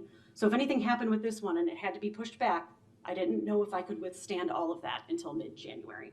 He called this a defining moment. But then Nick called something a little miracle.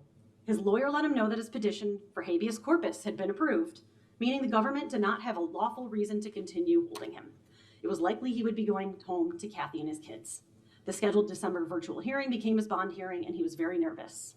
His cellmates encouraged him to stay positive, and they all cheered for me when I walked out of the cell to the hearing. They chanted Columbia, their nickname for Nick.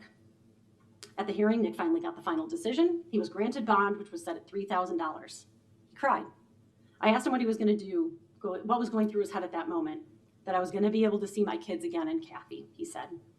When he left the hearing room, some of the guys who worked across the hall at the facility's barbershop peeked their heads out to ask if he won. Yes, he told them. They too started cheering. And when Nick got back to his room, his cellmates clapped and cheered for the rare bit of happy news. 2 days later, he was released. He made the 4-hour journey back home to Maryland, where Kathy and the kids met him halfway. She has a video of their reunion, showing him kneeling down to hug his kids tight while his older son wipes away tears, and for this moment they were together. As for the men who were detained along Nick, his friend was also released shortly before him. David, however, opted to self-deport, being forced to leave behind Nick's sister and their child. Kathy said they struggled with guilt because if they hadn't had to change the oil in their car, they wouldn't have been in the lot where the agents picked the men up, and David wouldn't have been deported. So what comes next for Nick? His next court date for his asylum case is in March. Feels like this kind of set me back in my asylum process because the final hearing was supposed to be in November, and now I'm starting over. Now he must pay double the rent because they're without David's income, and Nick has been unable to go back to work because ICE has yet to return his documents. He and Kathy are understandably afraid of him being detained again. That fear follows us not just in Columbia, but here, Kathy told me. The difference is that here there's people that we've met along the way that are good people and want to help us, so that's made a big difference. But the wounds of this harrowing experience are still fresh for the whole family. During a recent car ride, Nick's older son noticed the car behind them. I'm going to say correctly because there's a police car behind us, he told his dad, and I don't want them to take you again. Now, I'll share less about other examples, but please note that so many of these are the same. In the 60 Minutes piece that was never aired but has been leaked, one of the Venezuelan men interviewed by Sharon Alfonsi said that guards at CCOT would routinely grab prisoners' genitals with their hands and tug on them as a form of torture. Bikir Rengifo is a 33-year-old living in Whitefish, Montana, about an hour south of the Canadian border. Originally from Venezuela, he obtained legal status in the U.S. via the CHNV Humanitarian Parole Program, which allows migrants from select countries to live here temporarily. He's become part of his community and is described by those who know him as hardworking and honest. But after a routine traffic stop for a busted taillight, he's now a prisoner of the federal government. According to eyewitnesses, when they learned he didn't speak English, they called in CBP for translation services. A local nonprofit that works to make the area more welcoming for immigrants said that this has become typical. What that means is that de facto, every Spanish-speaking traffic stop becomes an immigration stop.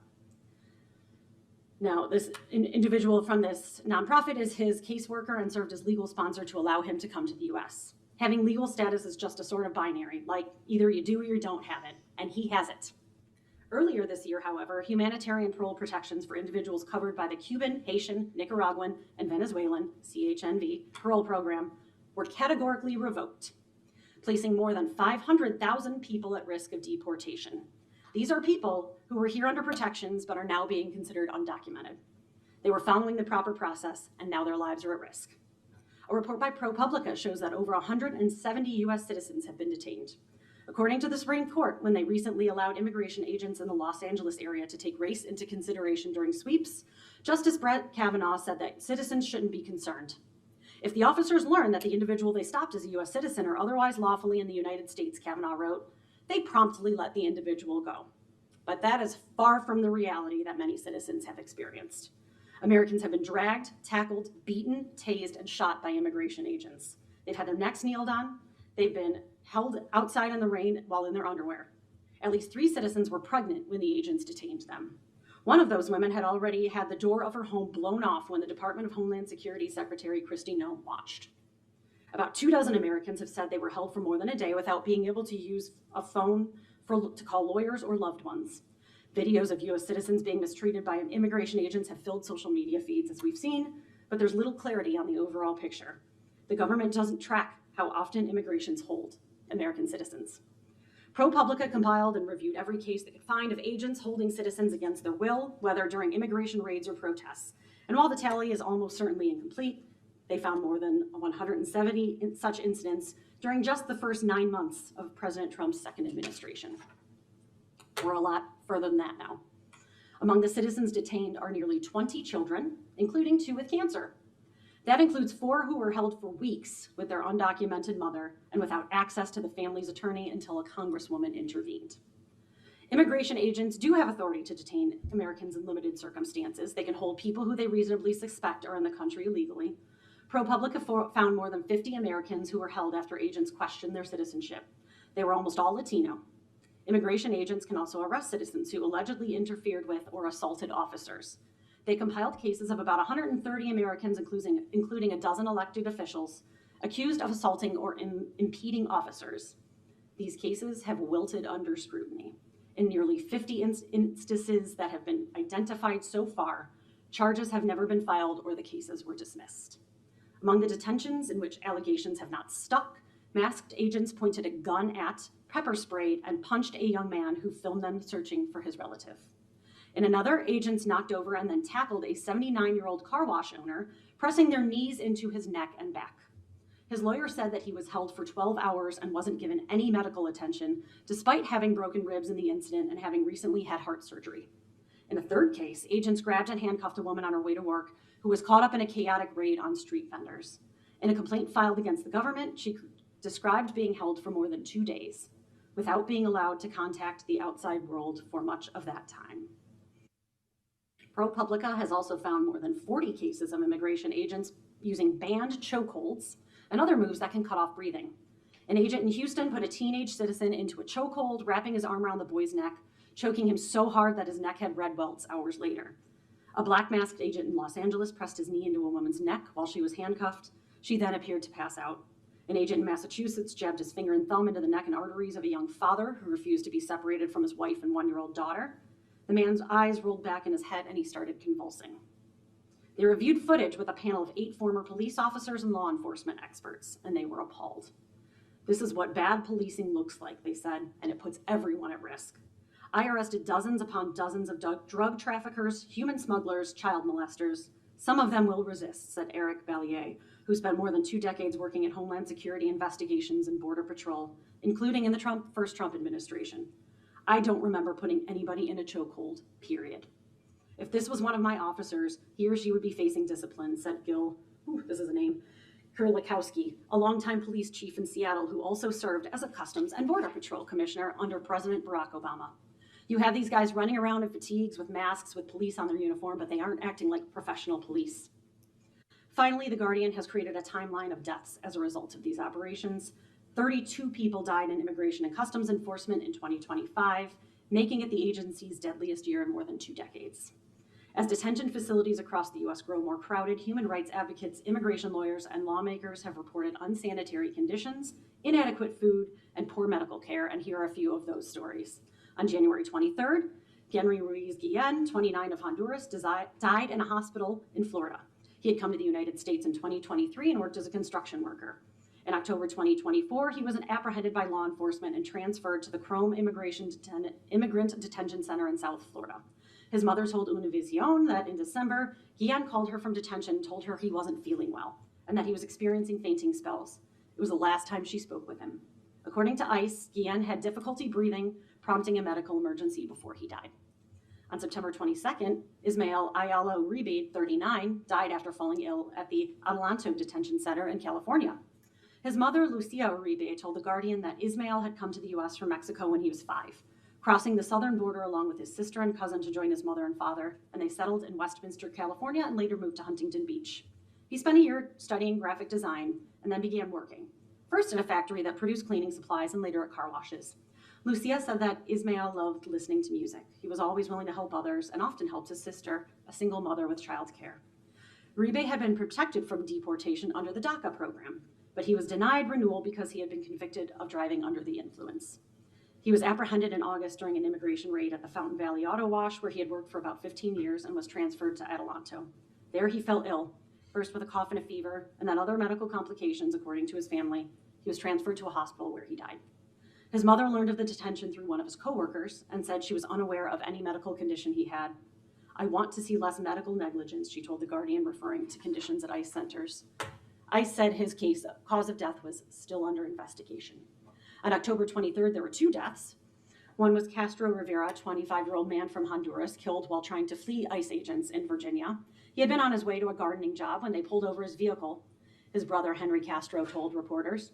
When agents tried to detain Castro Rivera and 3 other passengers, he fled, running into traffic. He struck while crossing Interstate 264 in Norfolk.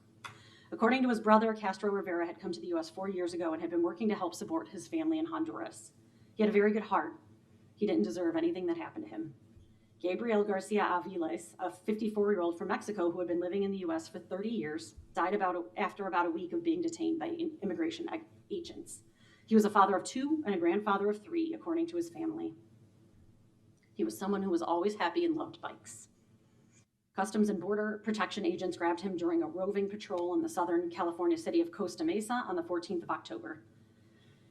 Mariel last spoke with him shortly after he was apprehended, which was his daughter. In the days that followed, his family tried to repeatedly contact him, but were told that they refused to connect to them. A week after his detention, Mariel received a call informing her that her father was in critical condition at the Victor Valley Global Medical Center. The last time his family was able to see him, he was unconscious in a hospital room guarded by immigration officers. His family has questioned ICE's assessment that he died of natural causes and complications of alcohol withdrawal. He had been healthy, his daughter said prior to his detention. On December 3rd, Francisco Gaspar Andres, a 48-year-old man from Guatemala, died in an El Paso hospital due to suspected kidney and liver failure, according to ICE. He's survived by his wife of 25 years, Lucia Pedro Juan, and their 4 daughters. The couple had run a plant nursery outside Miami for a decade, and Pedro Juan was described as a hardworking husband who fought to provide for their family.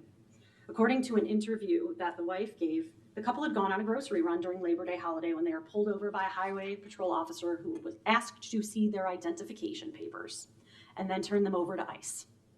They were eventually separated by immigration officers. "I hugged him, I tickled him on his ribs, and I gave him a kiss on his cheek," she said of their goodbye. "I never saw him again." Pedro Juan was detained 3 months later and deported to Guatemala. Gaspar Andres ended up at Camp East Montana, a detention facility at the Texas military base known as Fort Bliss. The ACLU has called the facility a human and civil rights catastrophe, following several reports of injuries, illnesses, and abuses. He was repeatedly seen by medical staff for symptoms including bleeding gums, sore throat and body aches, and fever, jaundice, and hypertension. He was transferred to a hospital on November 16th where he was diagnosed with hypoamtremia. He was later placed on dialysis and palliative care, but before he died in December, according to ICE. His wife told the El Paso Times that Gaspar Andres had been relatively healthy prior to his detention and disputed ICE's assertion that he had hypertension or other underlying conditions. On December 12th, John Wilson Brutus, a 41-year-old man from Haiti, died at the Delaney Hall detention facility in Newark, New Jersey, one day after he was taken into custody. They said he died of suspected natural causes. His cousin told NBC New York that the family is still searching for answers. We haven't had any closure surrounding his death. He was like a loved one that we all loved. He was like a brother. He came to the U.S. in 2023 as an asylum seeker, and he was very depressed and very sad following the death of his mother. The conditions at Delaney Hall where Brutus was held have come under scrutiny from lawmakers and advocates. Andy Kim, a Democratic senator from New Jersey, toured Delaney Hall the day after Brutus's death and spoke to about 80 detainees who said he described receiving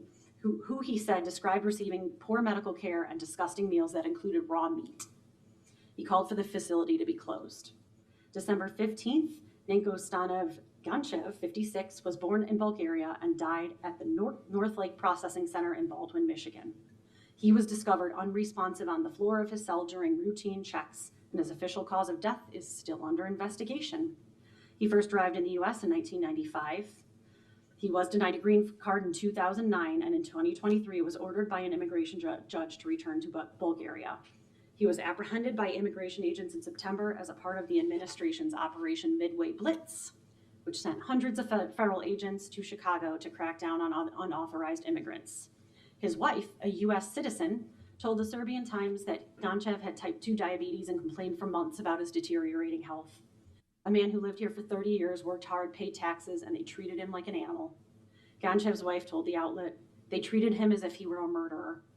She learned of his death on December 16th, the day of the couple's 8th wedding anniversary. And of course, we all know what happened in Minneapolis just last week.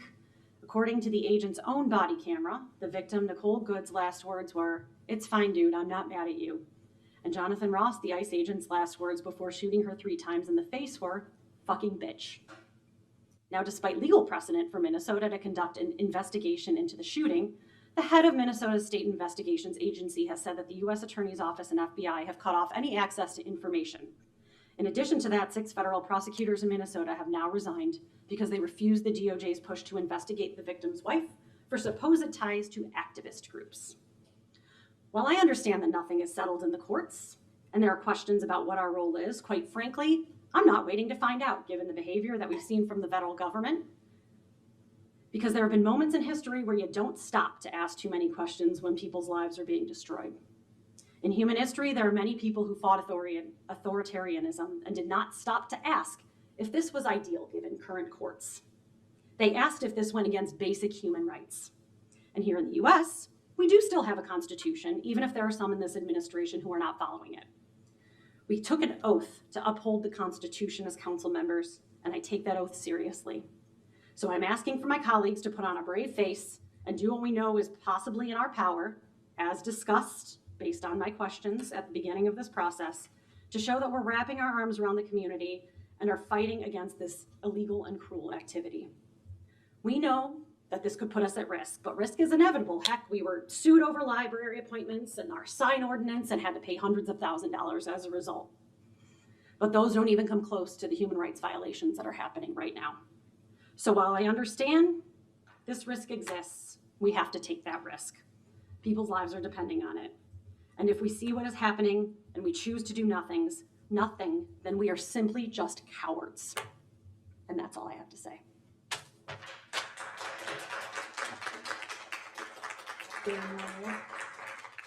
Well, first I'd like to thank the staff for all of the work they put into this already. They've actually put it, I can tell you guys have put countless hours already into this project. And I appreciate everyone that stayed till 10 o'clock to tell us what I was hoping to hear tonight from everyone. I, too, have a similar story, but I'm going to keep it short. I agree with everything that Leslie just said. I'll read one excerpt about what I prepared, and that's all I'm going to leave you guys with. So how do I feel about ICE right now? I can confidently say I don't want ICE anywhere near me, my family, my friends, or my village. There's clearly zero tolerance, zero accountability, and zero effort made to preserve safety when ICE is in town under the current administration.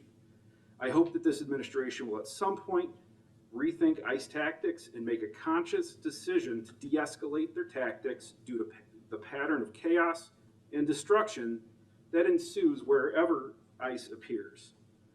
Following this past week and the responses to the shooting of Renee Good, I have less faith that the government will choose to de-escalate the paramilitary actions of ICE and choose the path of integrity and rational thought.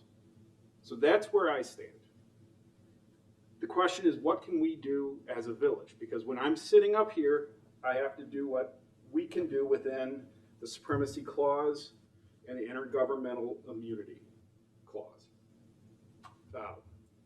So the questions are, what can we do as a village? I absolutely think we need to prepare a resolution consistent with a lot of what you just said. And I think what we should be asking now is to go forward on a resolution to confirm what our policy is from our police department. So when people do call in looking for assistance, there's a clear policy in place that they know is going to be followed. And I don't think it's an extension too far from what our mayor had previously said. I also would like to see the resolution encompass our request for the items in number 3. And I'd also like to see the village prepare an ordinance similar to the ones that we saw from, I think it's Arlington Heights, it's included Batavia, for our consideration. But I'd also like to be given additional information on how the Supremacy Clause and the Intergovernmental Immunity Clause ties into the ordinance, but specifically under the guise that we are putting this in place because we are concerned about the effort to preserve safety, because there's a clear disconnect between what ICE is doing and the public safety. And for that, I think we need to move forward on all these items. So I'm going to leave it at that. Chris, I don't want to forget you. You want to jump in? Excuse me. Thank you, Mayor. Yes. With what we have seen in many places across the country and in our own backyard, there is little question that the Immigration and Customs Enforcement as an agency has been operating with a troubling level of impunity during civil immigration enforcement. It's no question that the killing of a U.S. citizen less than a week ago underscores the seriousness of this issue. Beyond that tragic incident, and Leslie outlined many, many different ones, we are seeing repeated incidences of where U.S. citizens are detained, where people are lawfully observing or filming enforcement are arrested, where force is simply being used without accountability, and where initial explanations are too often contradicted by video evidence. This isn't about isolated mistakes or incidents. It reflects a pattern of where basic law enforcement norms, things like clear identification, transparency, proportionality, and respect for constitutional rights are not being consistently observed.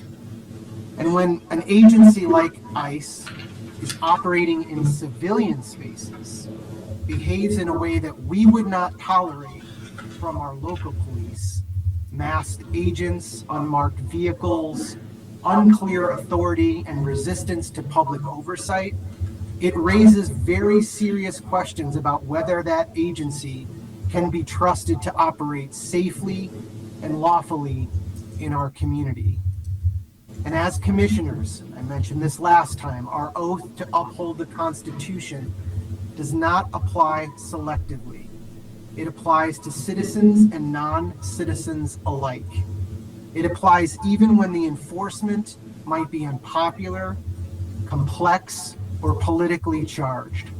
Our obligation is to protect all of the people in this community to the fullest extent of the law and to the greatest extent of our ability.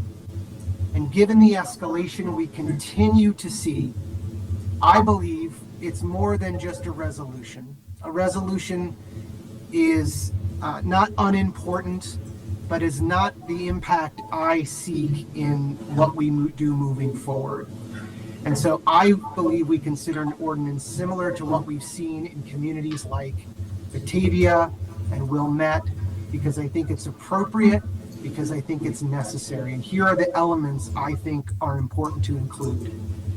First of all, I think the ordinance should be narrowly limited to ICE and Border Patrol and civil immigrant enforcement. I don't think at this point it should be expanded beyond that. Being in the country without lawful status is generally a civil violation, not a crime. Crimes require criminal charges and judicial warrants. Civil immigration enforcement is administrative, and constitutional protections still apply. Second, I think we should restrict the use of village-owned and village-controlled property.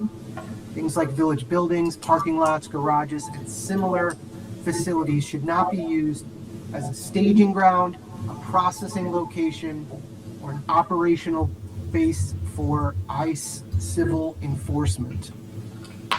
Third, I would like to seek to prohibit the use of village data systems or our platforms. Village managed databases, communication systems, and information resources should not be used to support ICE civil immigration enforcement. This would not obviously apply to criminal cases, which of course our law enforcement we want to support and help. Fourth, I think we should make it clear that village employees do not inquire about immigration status and do not allow immigration status to affect access to services. I believe that clarity protects residents and actually protects our staff. I support the idea of police being called and showing up. My understanding is they would anyway. The idea of their body cams that our local village taxpayers pay for to be used as a tool for monitoring and record is important to me and think should be a part of this ordinance. Sixth, I would like to require that federal agents have a badge persistently displayed and remove all face coverings when enforcing civil immigration on village-owned property. And of course, lastly, I think it should include some potential carve-outs. Nothing here should interfere with criminal investigation, judicial warrants, or lawful cooperation on criminal matters. This is about civil enforcement only. In the report, there was a talk about the resolution for clear guidelines around mask usage. That's fine. I feel like there's a lot more than we can do than just put a note out to the state to ask about guidelines around that. The basic principle of how we govern should be applying here, and it's this. Authority does not entitle an agency to unconditional access to village property, data, or our support. Our support should be contingent on the conduct that is reflected of who we are as a community. And we apply this standard in many places.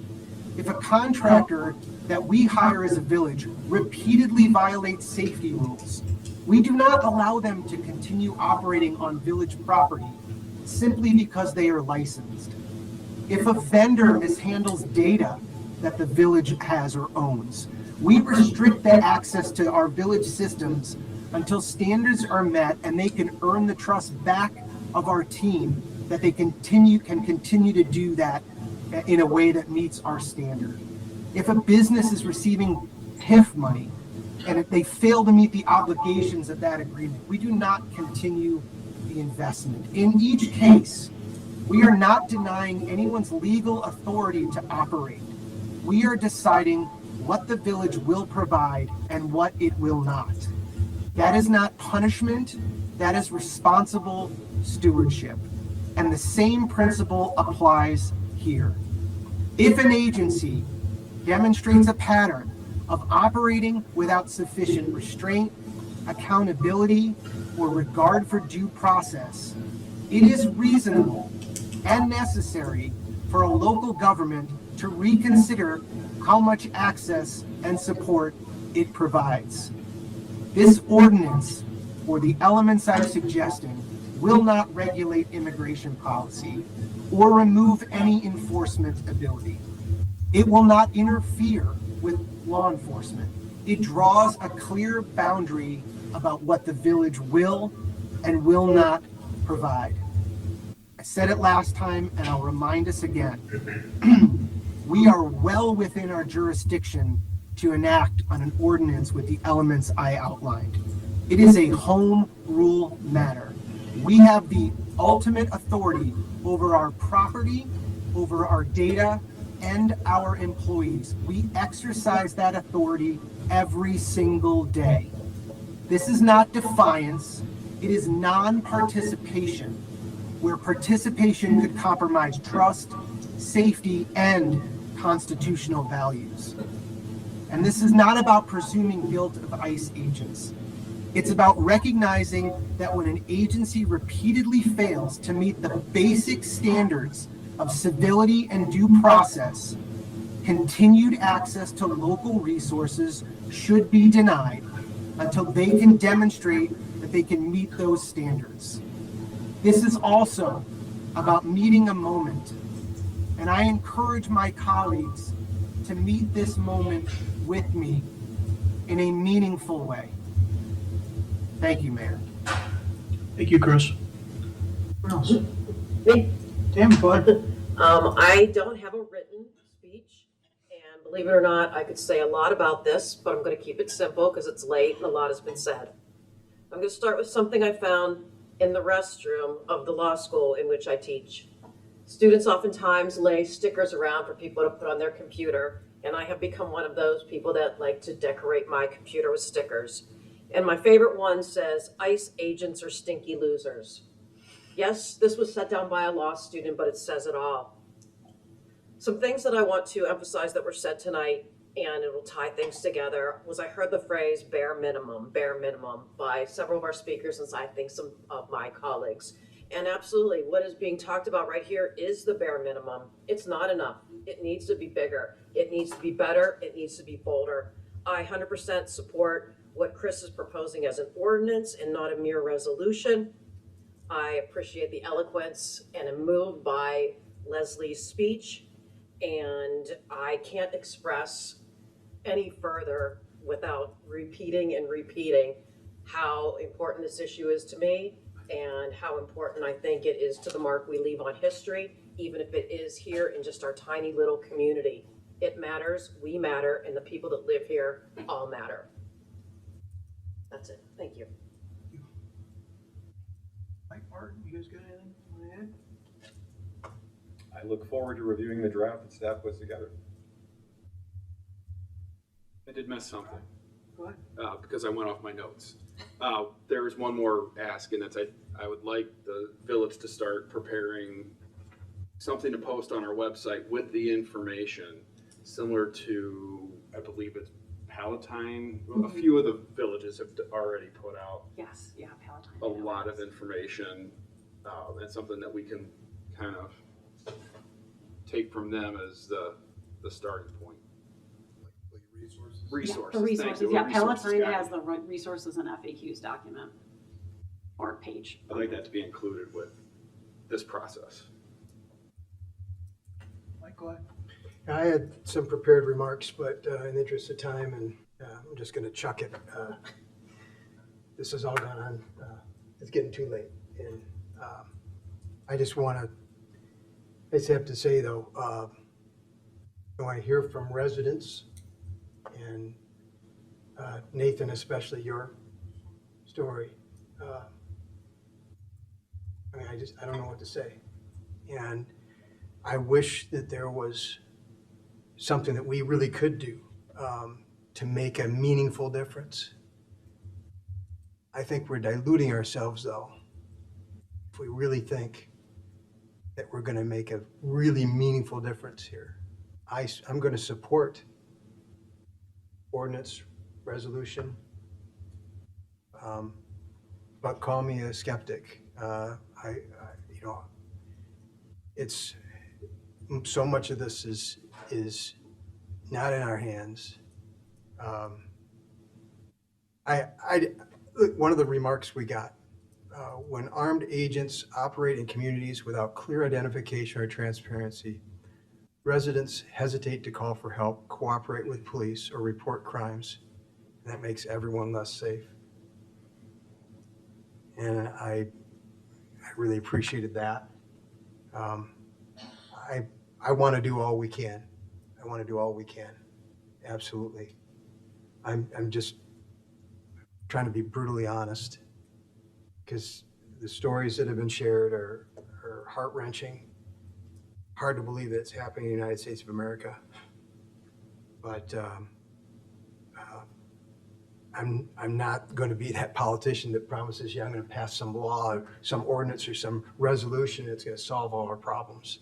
Definitely not at this level. And so it's really heartbreaking. And like I said, I appreciate the comments from the cloud, especially tonight. Always well put and pretty thorough. But I understand we're going to be having more discussion about this. So like I said, I'll reserve further comment till later. Thank you. Thank you. Anyone else? I mean, I can't speak for everyone, but I don't think anybody has the expectation that this is going to fix anything, but I think that it helps people to trust their local governments a little bit more. And realistically, if everyone put forward these motions, not just one or two municipalities, that's what makes a difference. Yeah. So, yeah, might as well sure. Start the ball rolling. Great. Mayor, if I could? Yeah, go ahead. Thank you. One thing that I wanted to point out is I just want to make sure that we don't leave, I know it's late, and I know we're all tired, myself included. I'm just want to make sure that we leave tonight with some kind of direction for staff on what we want to see. I didn't quite, if I'm being honest, I didn't quite hear that from Rob or Leslie candidly in terms of the specifics of what we might be looking for in this ordinance. What I heard, it was a little, for my taste, a little high level, sort of feels like where we left off last time. And I feel like maybe I'm the only one, and I'm on the tail end of flu. I just want to make sure we're all putting forth what, if anything, we want to see in these ordinances, so that staff has an opportunity to put something together. The second point I'll just make briefly, and this is going to seem trite, but I think it's important given our annual report.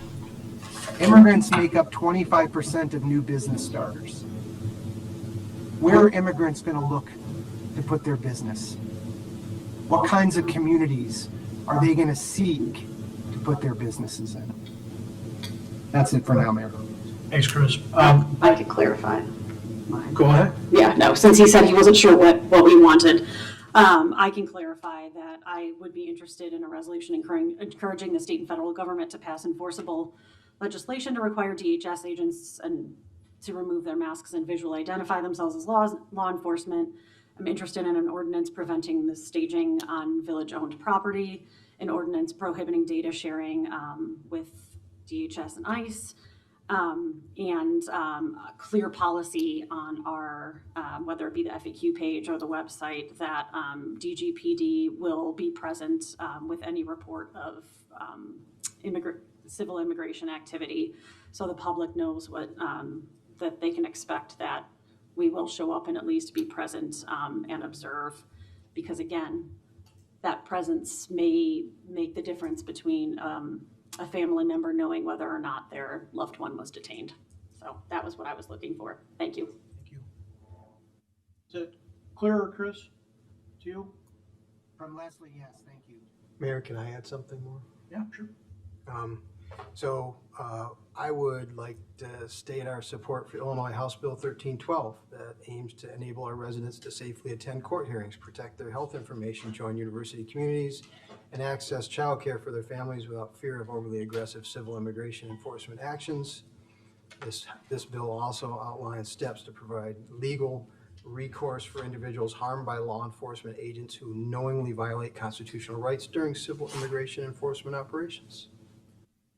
So I'd add that.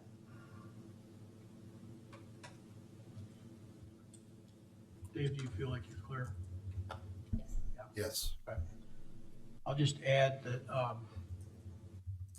I'm anxious to see what we actually come up with. One of the things I'd like to be sure to underscore that we do is we had a list of Leslie's very specific requests, also some additional commentary, mostly from Chris in terms of details.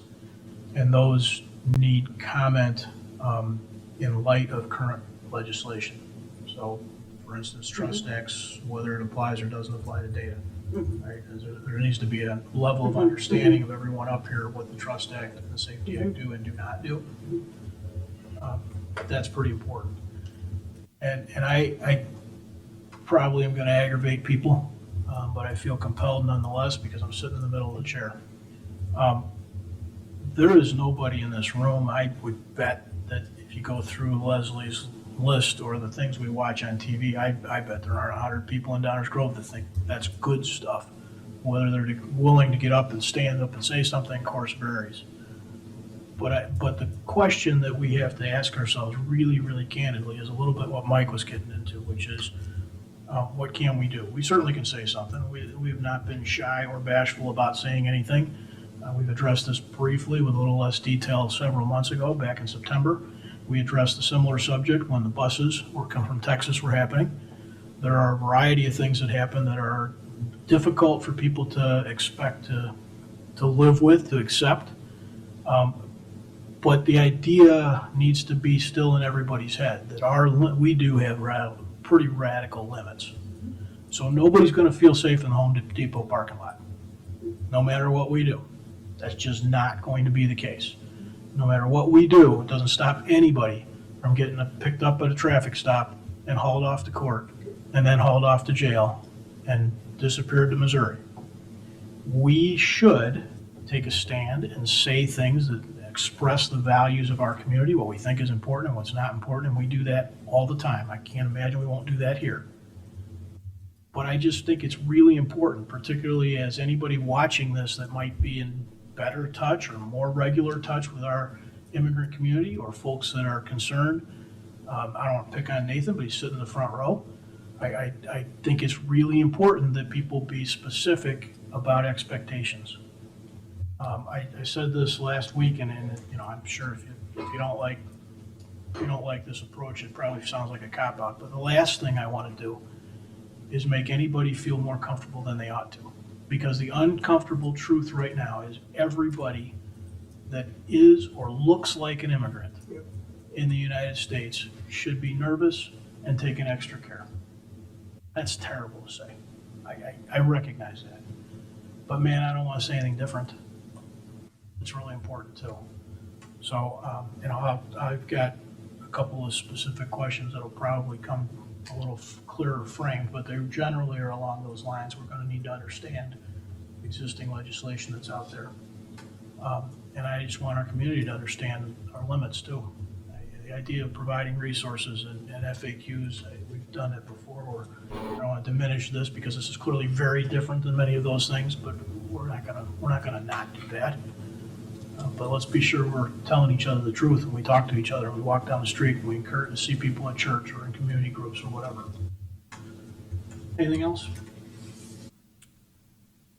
Staff appreciates the direction. We will obviously package up documents based on council direction for council consideration. We'll turn it around as quickly as we can to make sure we're responsive to the council direction. That ends our first reading tonight, Mayor. Thank you. Thank you. Enza, that means it's your turn. Yes, thank you, Mayor. I only have one item tonight, and that's the ordinance approving the First Amendment to the sales tax rebate agreement with Downers Grove Cars LLC, doing business as Genesis of Downers Grove. It will be on next week's active agenda. Thank you, Mayor. With that voice, Dave, you're gonna pass on the next thing? Oh, I have a lengthy report. That's All right, we'll Move on to council member reports. We are late, but I still want to have this opportunity. Council member report outs. This is the portion of the meeting where council members report out on other goings on in the community, things they think people should be aware of, activities or events that they want to highlight. So we'll start with Commissioner Davenport. No report, Mayor, thank you. Rob? I apologize. 39th Street Shared Use Path, the village is hosting a drop-in open house on Thursday, January 15th at 5:30 to 7:30 at the Highland School Gym regarding the 39th Street Shared Use Path project. And I just want to say, given the proclamation today, you know, honoring Claudette Colvin, who came before Rosa Parks to refuse to move seats on the bus at the start of civil rights, passed away today. So just honoring her memory and particularly relevant. And I do also want to mention, one of the community members mentioned ICER, that's the Illinois Coalition for Immigrant and Refugee Rights, and they have a wonderful training that you can take if you are interested in learning more about how you can help document what is going on. That's all I have. Thank you, Mayor. Thank you. Tammy? No report, Mayor. Martin? Thank you, Mayor. You mentioned it briefly in your annual report. Thank you for doing that. Always a highlight of any council year. But I want to underscore, and it's worth repeating, that we rescheduled our coffee with the council that we have every month to Saturday, January 17th from 9 a.m. until 10 a.m. right here at the Civic Center. And I'm doing that because part of the reason why it was rescheduled is because the focus of it will be on the new solid waste and recycling program. And I want to repeat that, the new solid waste and recycling program. And I do encourage folks to come out and learn more about what will be different. The mayor highlighted some things, but since we often hear that I never heard about this, when did this happen? This is another opportunity. Please come down and engage and learn something about what is going on and what will be happening, because there are significant changes that are happening to the solid waste and recycling program. So those watching at home, please get yourself informed. We want to continue to provide opportunities to do that. Number two, and in all seriousness, I almost reluctant to say this, but it's a different spelling without any periods. On Friday, January 30th through Sunday, February 1st, of course, the village will be hosting the Downtown Downers Grove Annual Ice Festival, no periods. That is a festival of considerable joy and gathering and talk about a reflection of community coming together and celebration, no matter who you are. The Ice Festival is an opportunity to highlight the downtown, support small businesses, and do many of the positive things that people talked about today. And so that's something to look forward to. So please do not treat that Ice Festival in the wrong way. That has got nothing to do with the resolution we're talking about, just to be clear. And then last but not least, there are 163 days left until Rotary Grove Fest. Thank you, Mayor. Thank you. Chris? Still there, Chris? We're having some connection difficulties right now. He was tired. Almost made it. I don't think we're going to get him reestablished. He heard me talking and he immediately hung up. That's what typically happens. You missed your ice trick. Right. No, I'm not gonna get it. I don't think so, All man. right, Sorry. all right, Chris, if you're watching, we tried, and we'll give you a little extra time next time. That's it for tonight, guys. Thanks for sticking around for those that did. Is there a motion to adjourn? Mayor Barnett, I move to adjourn. Second. All those in favor say aye. Aye. Opposed? We are adjourned. Thank you all and have a good night.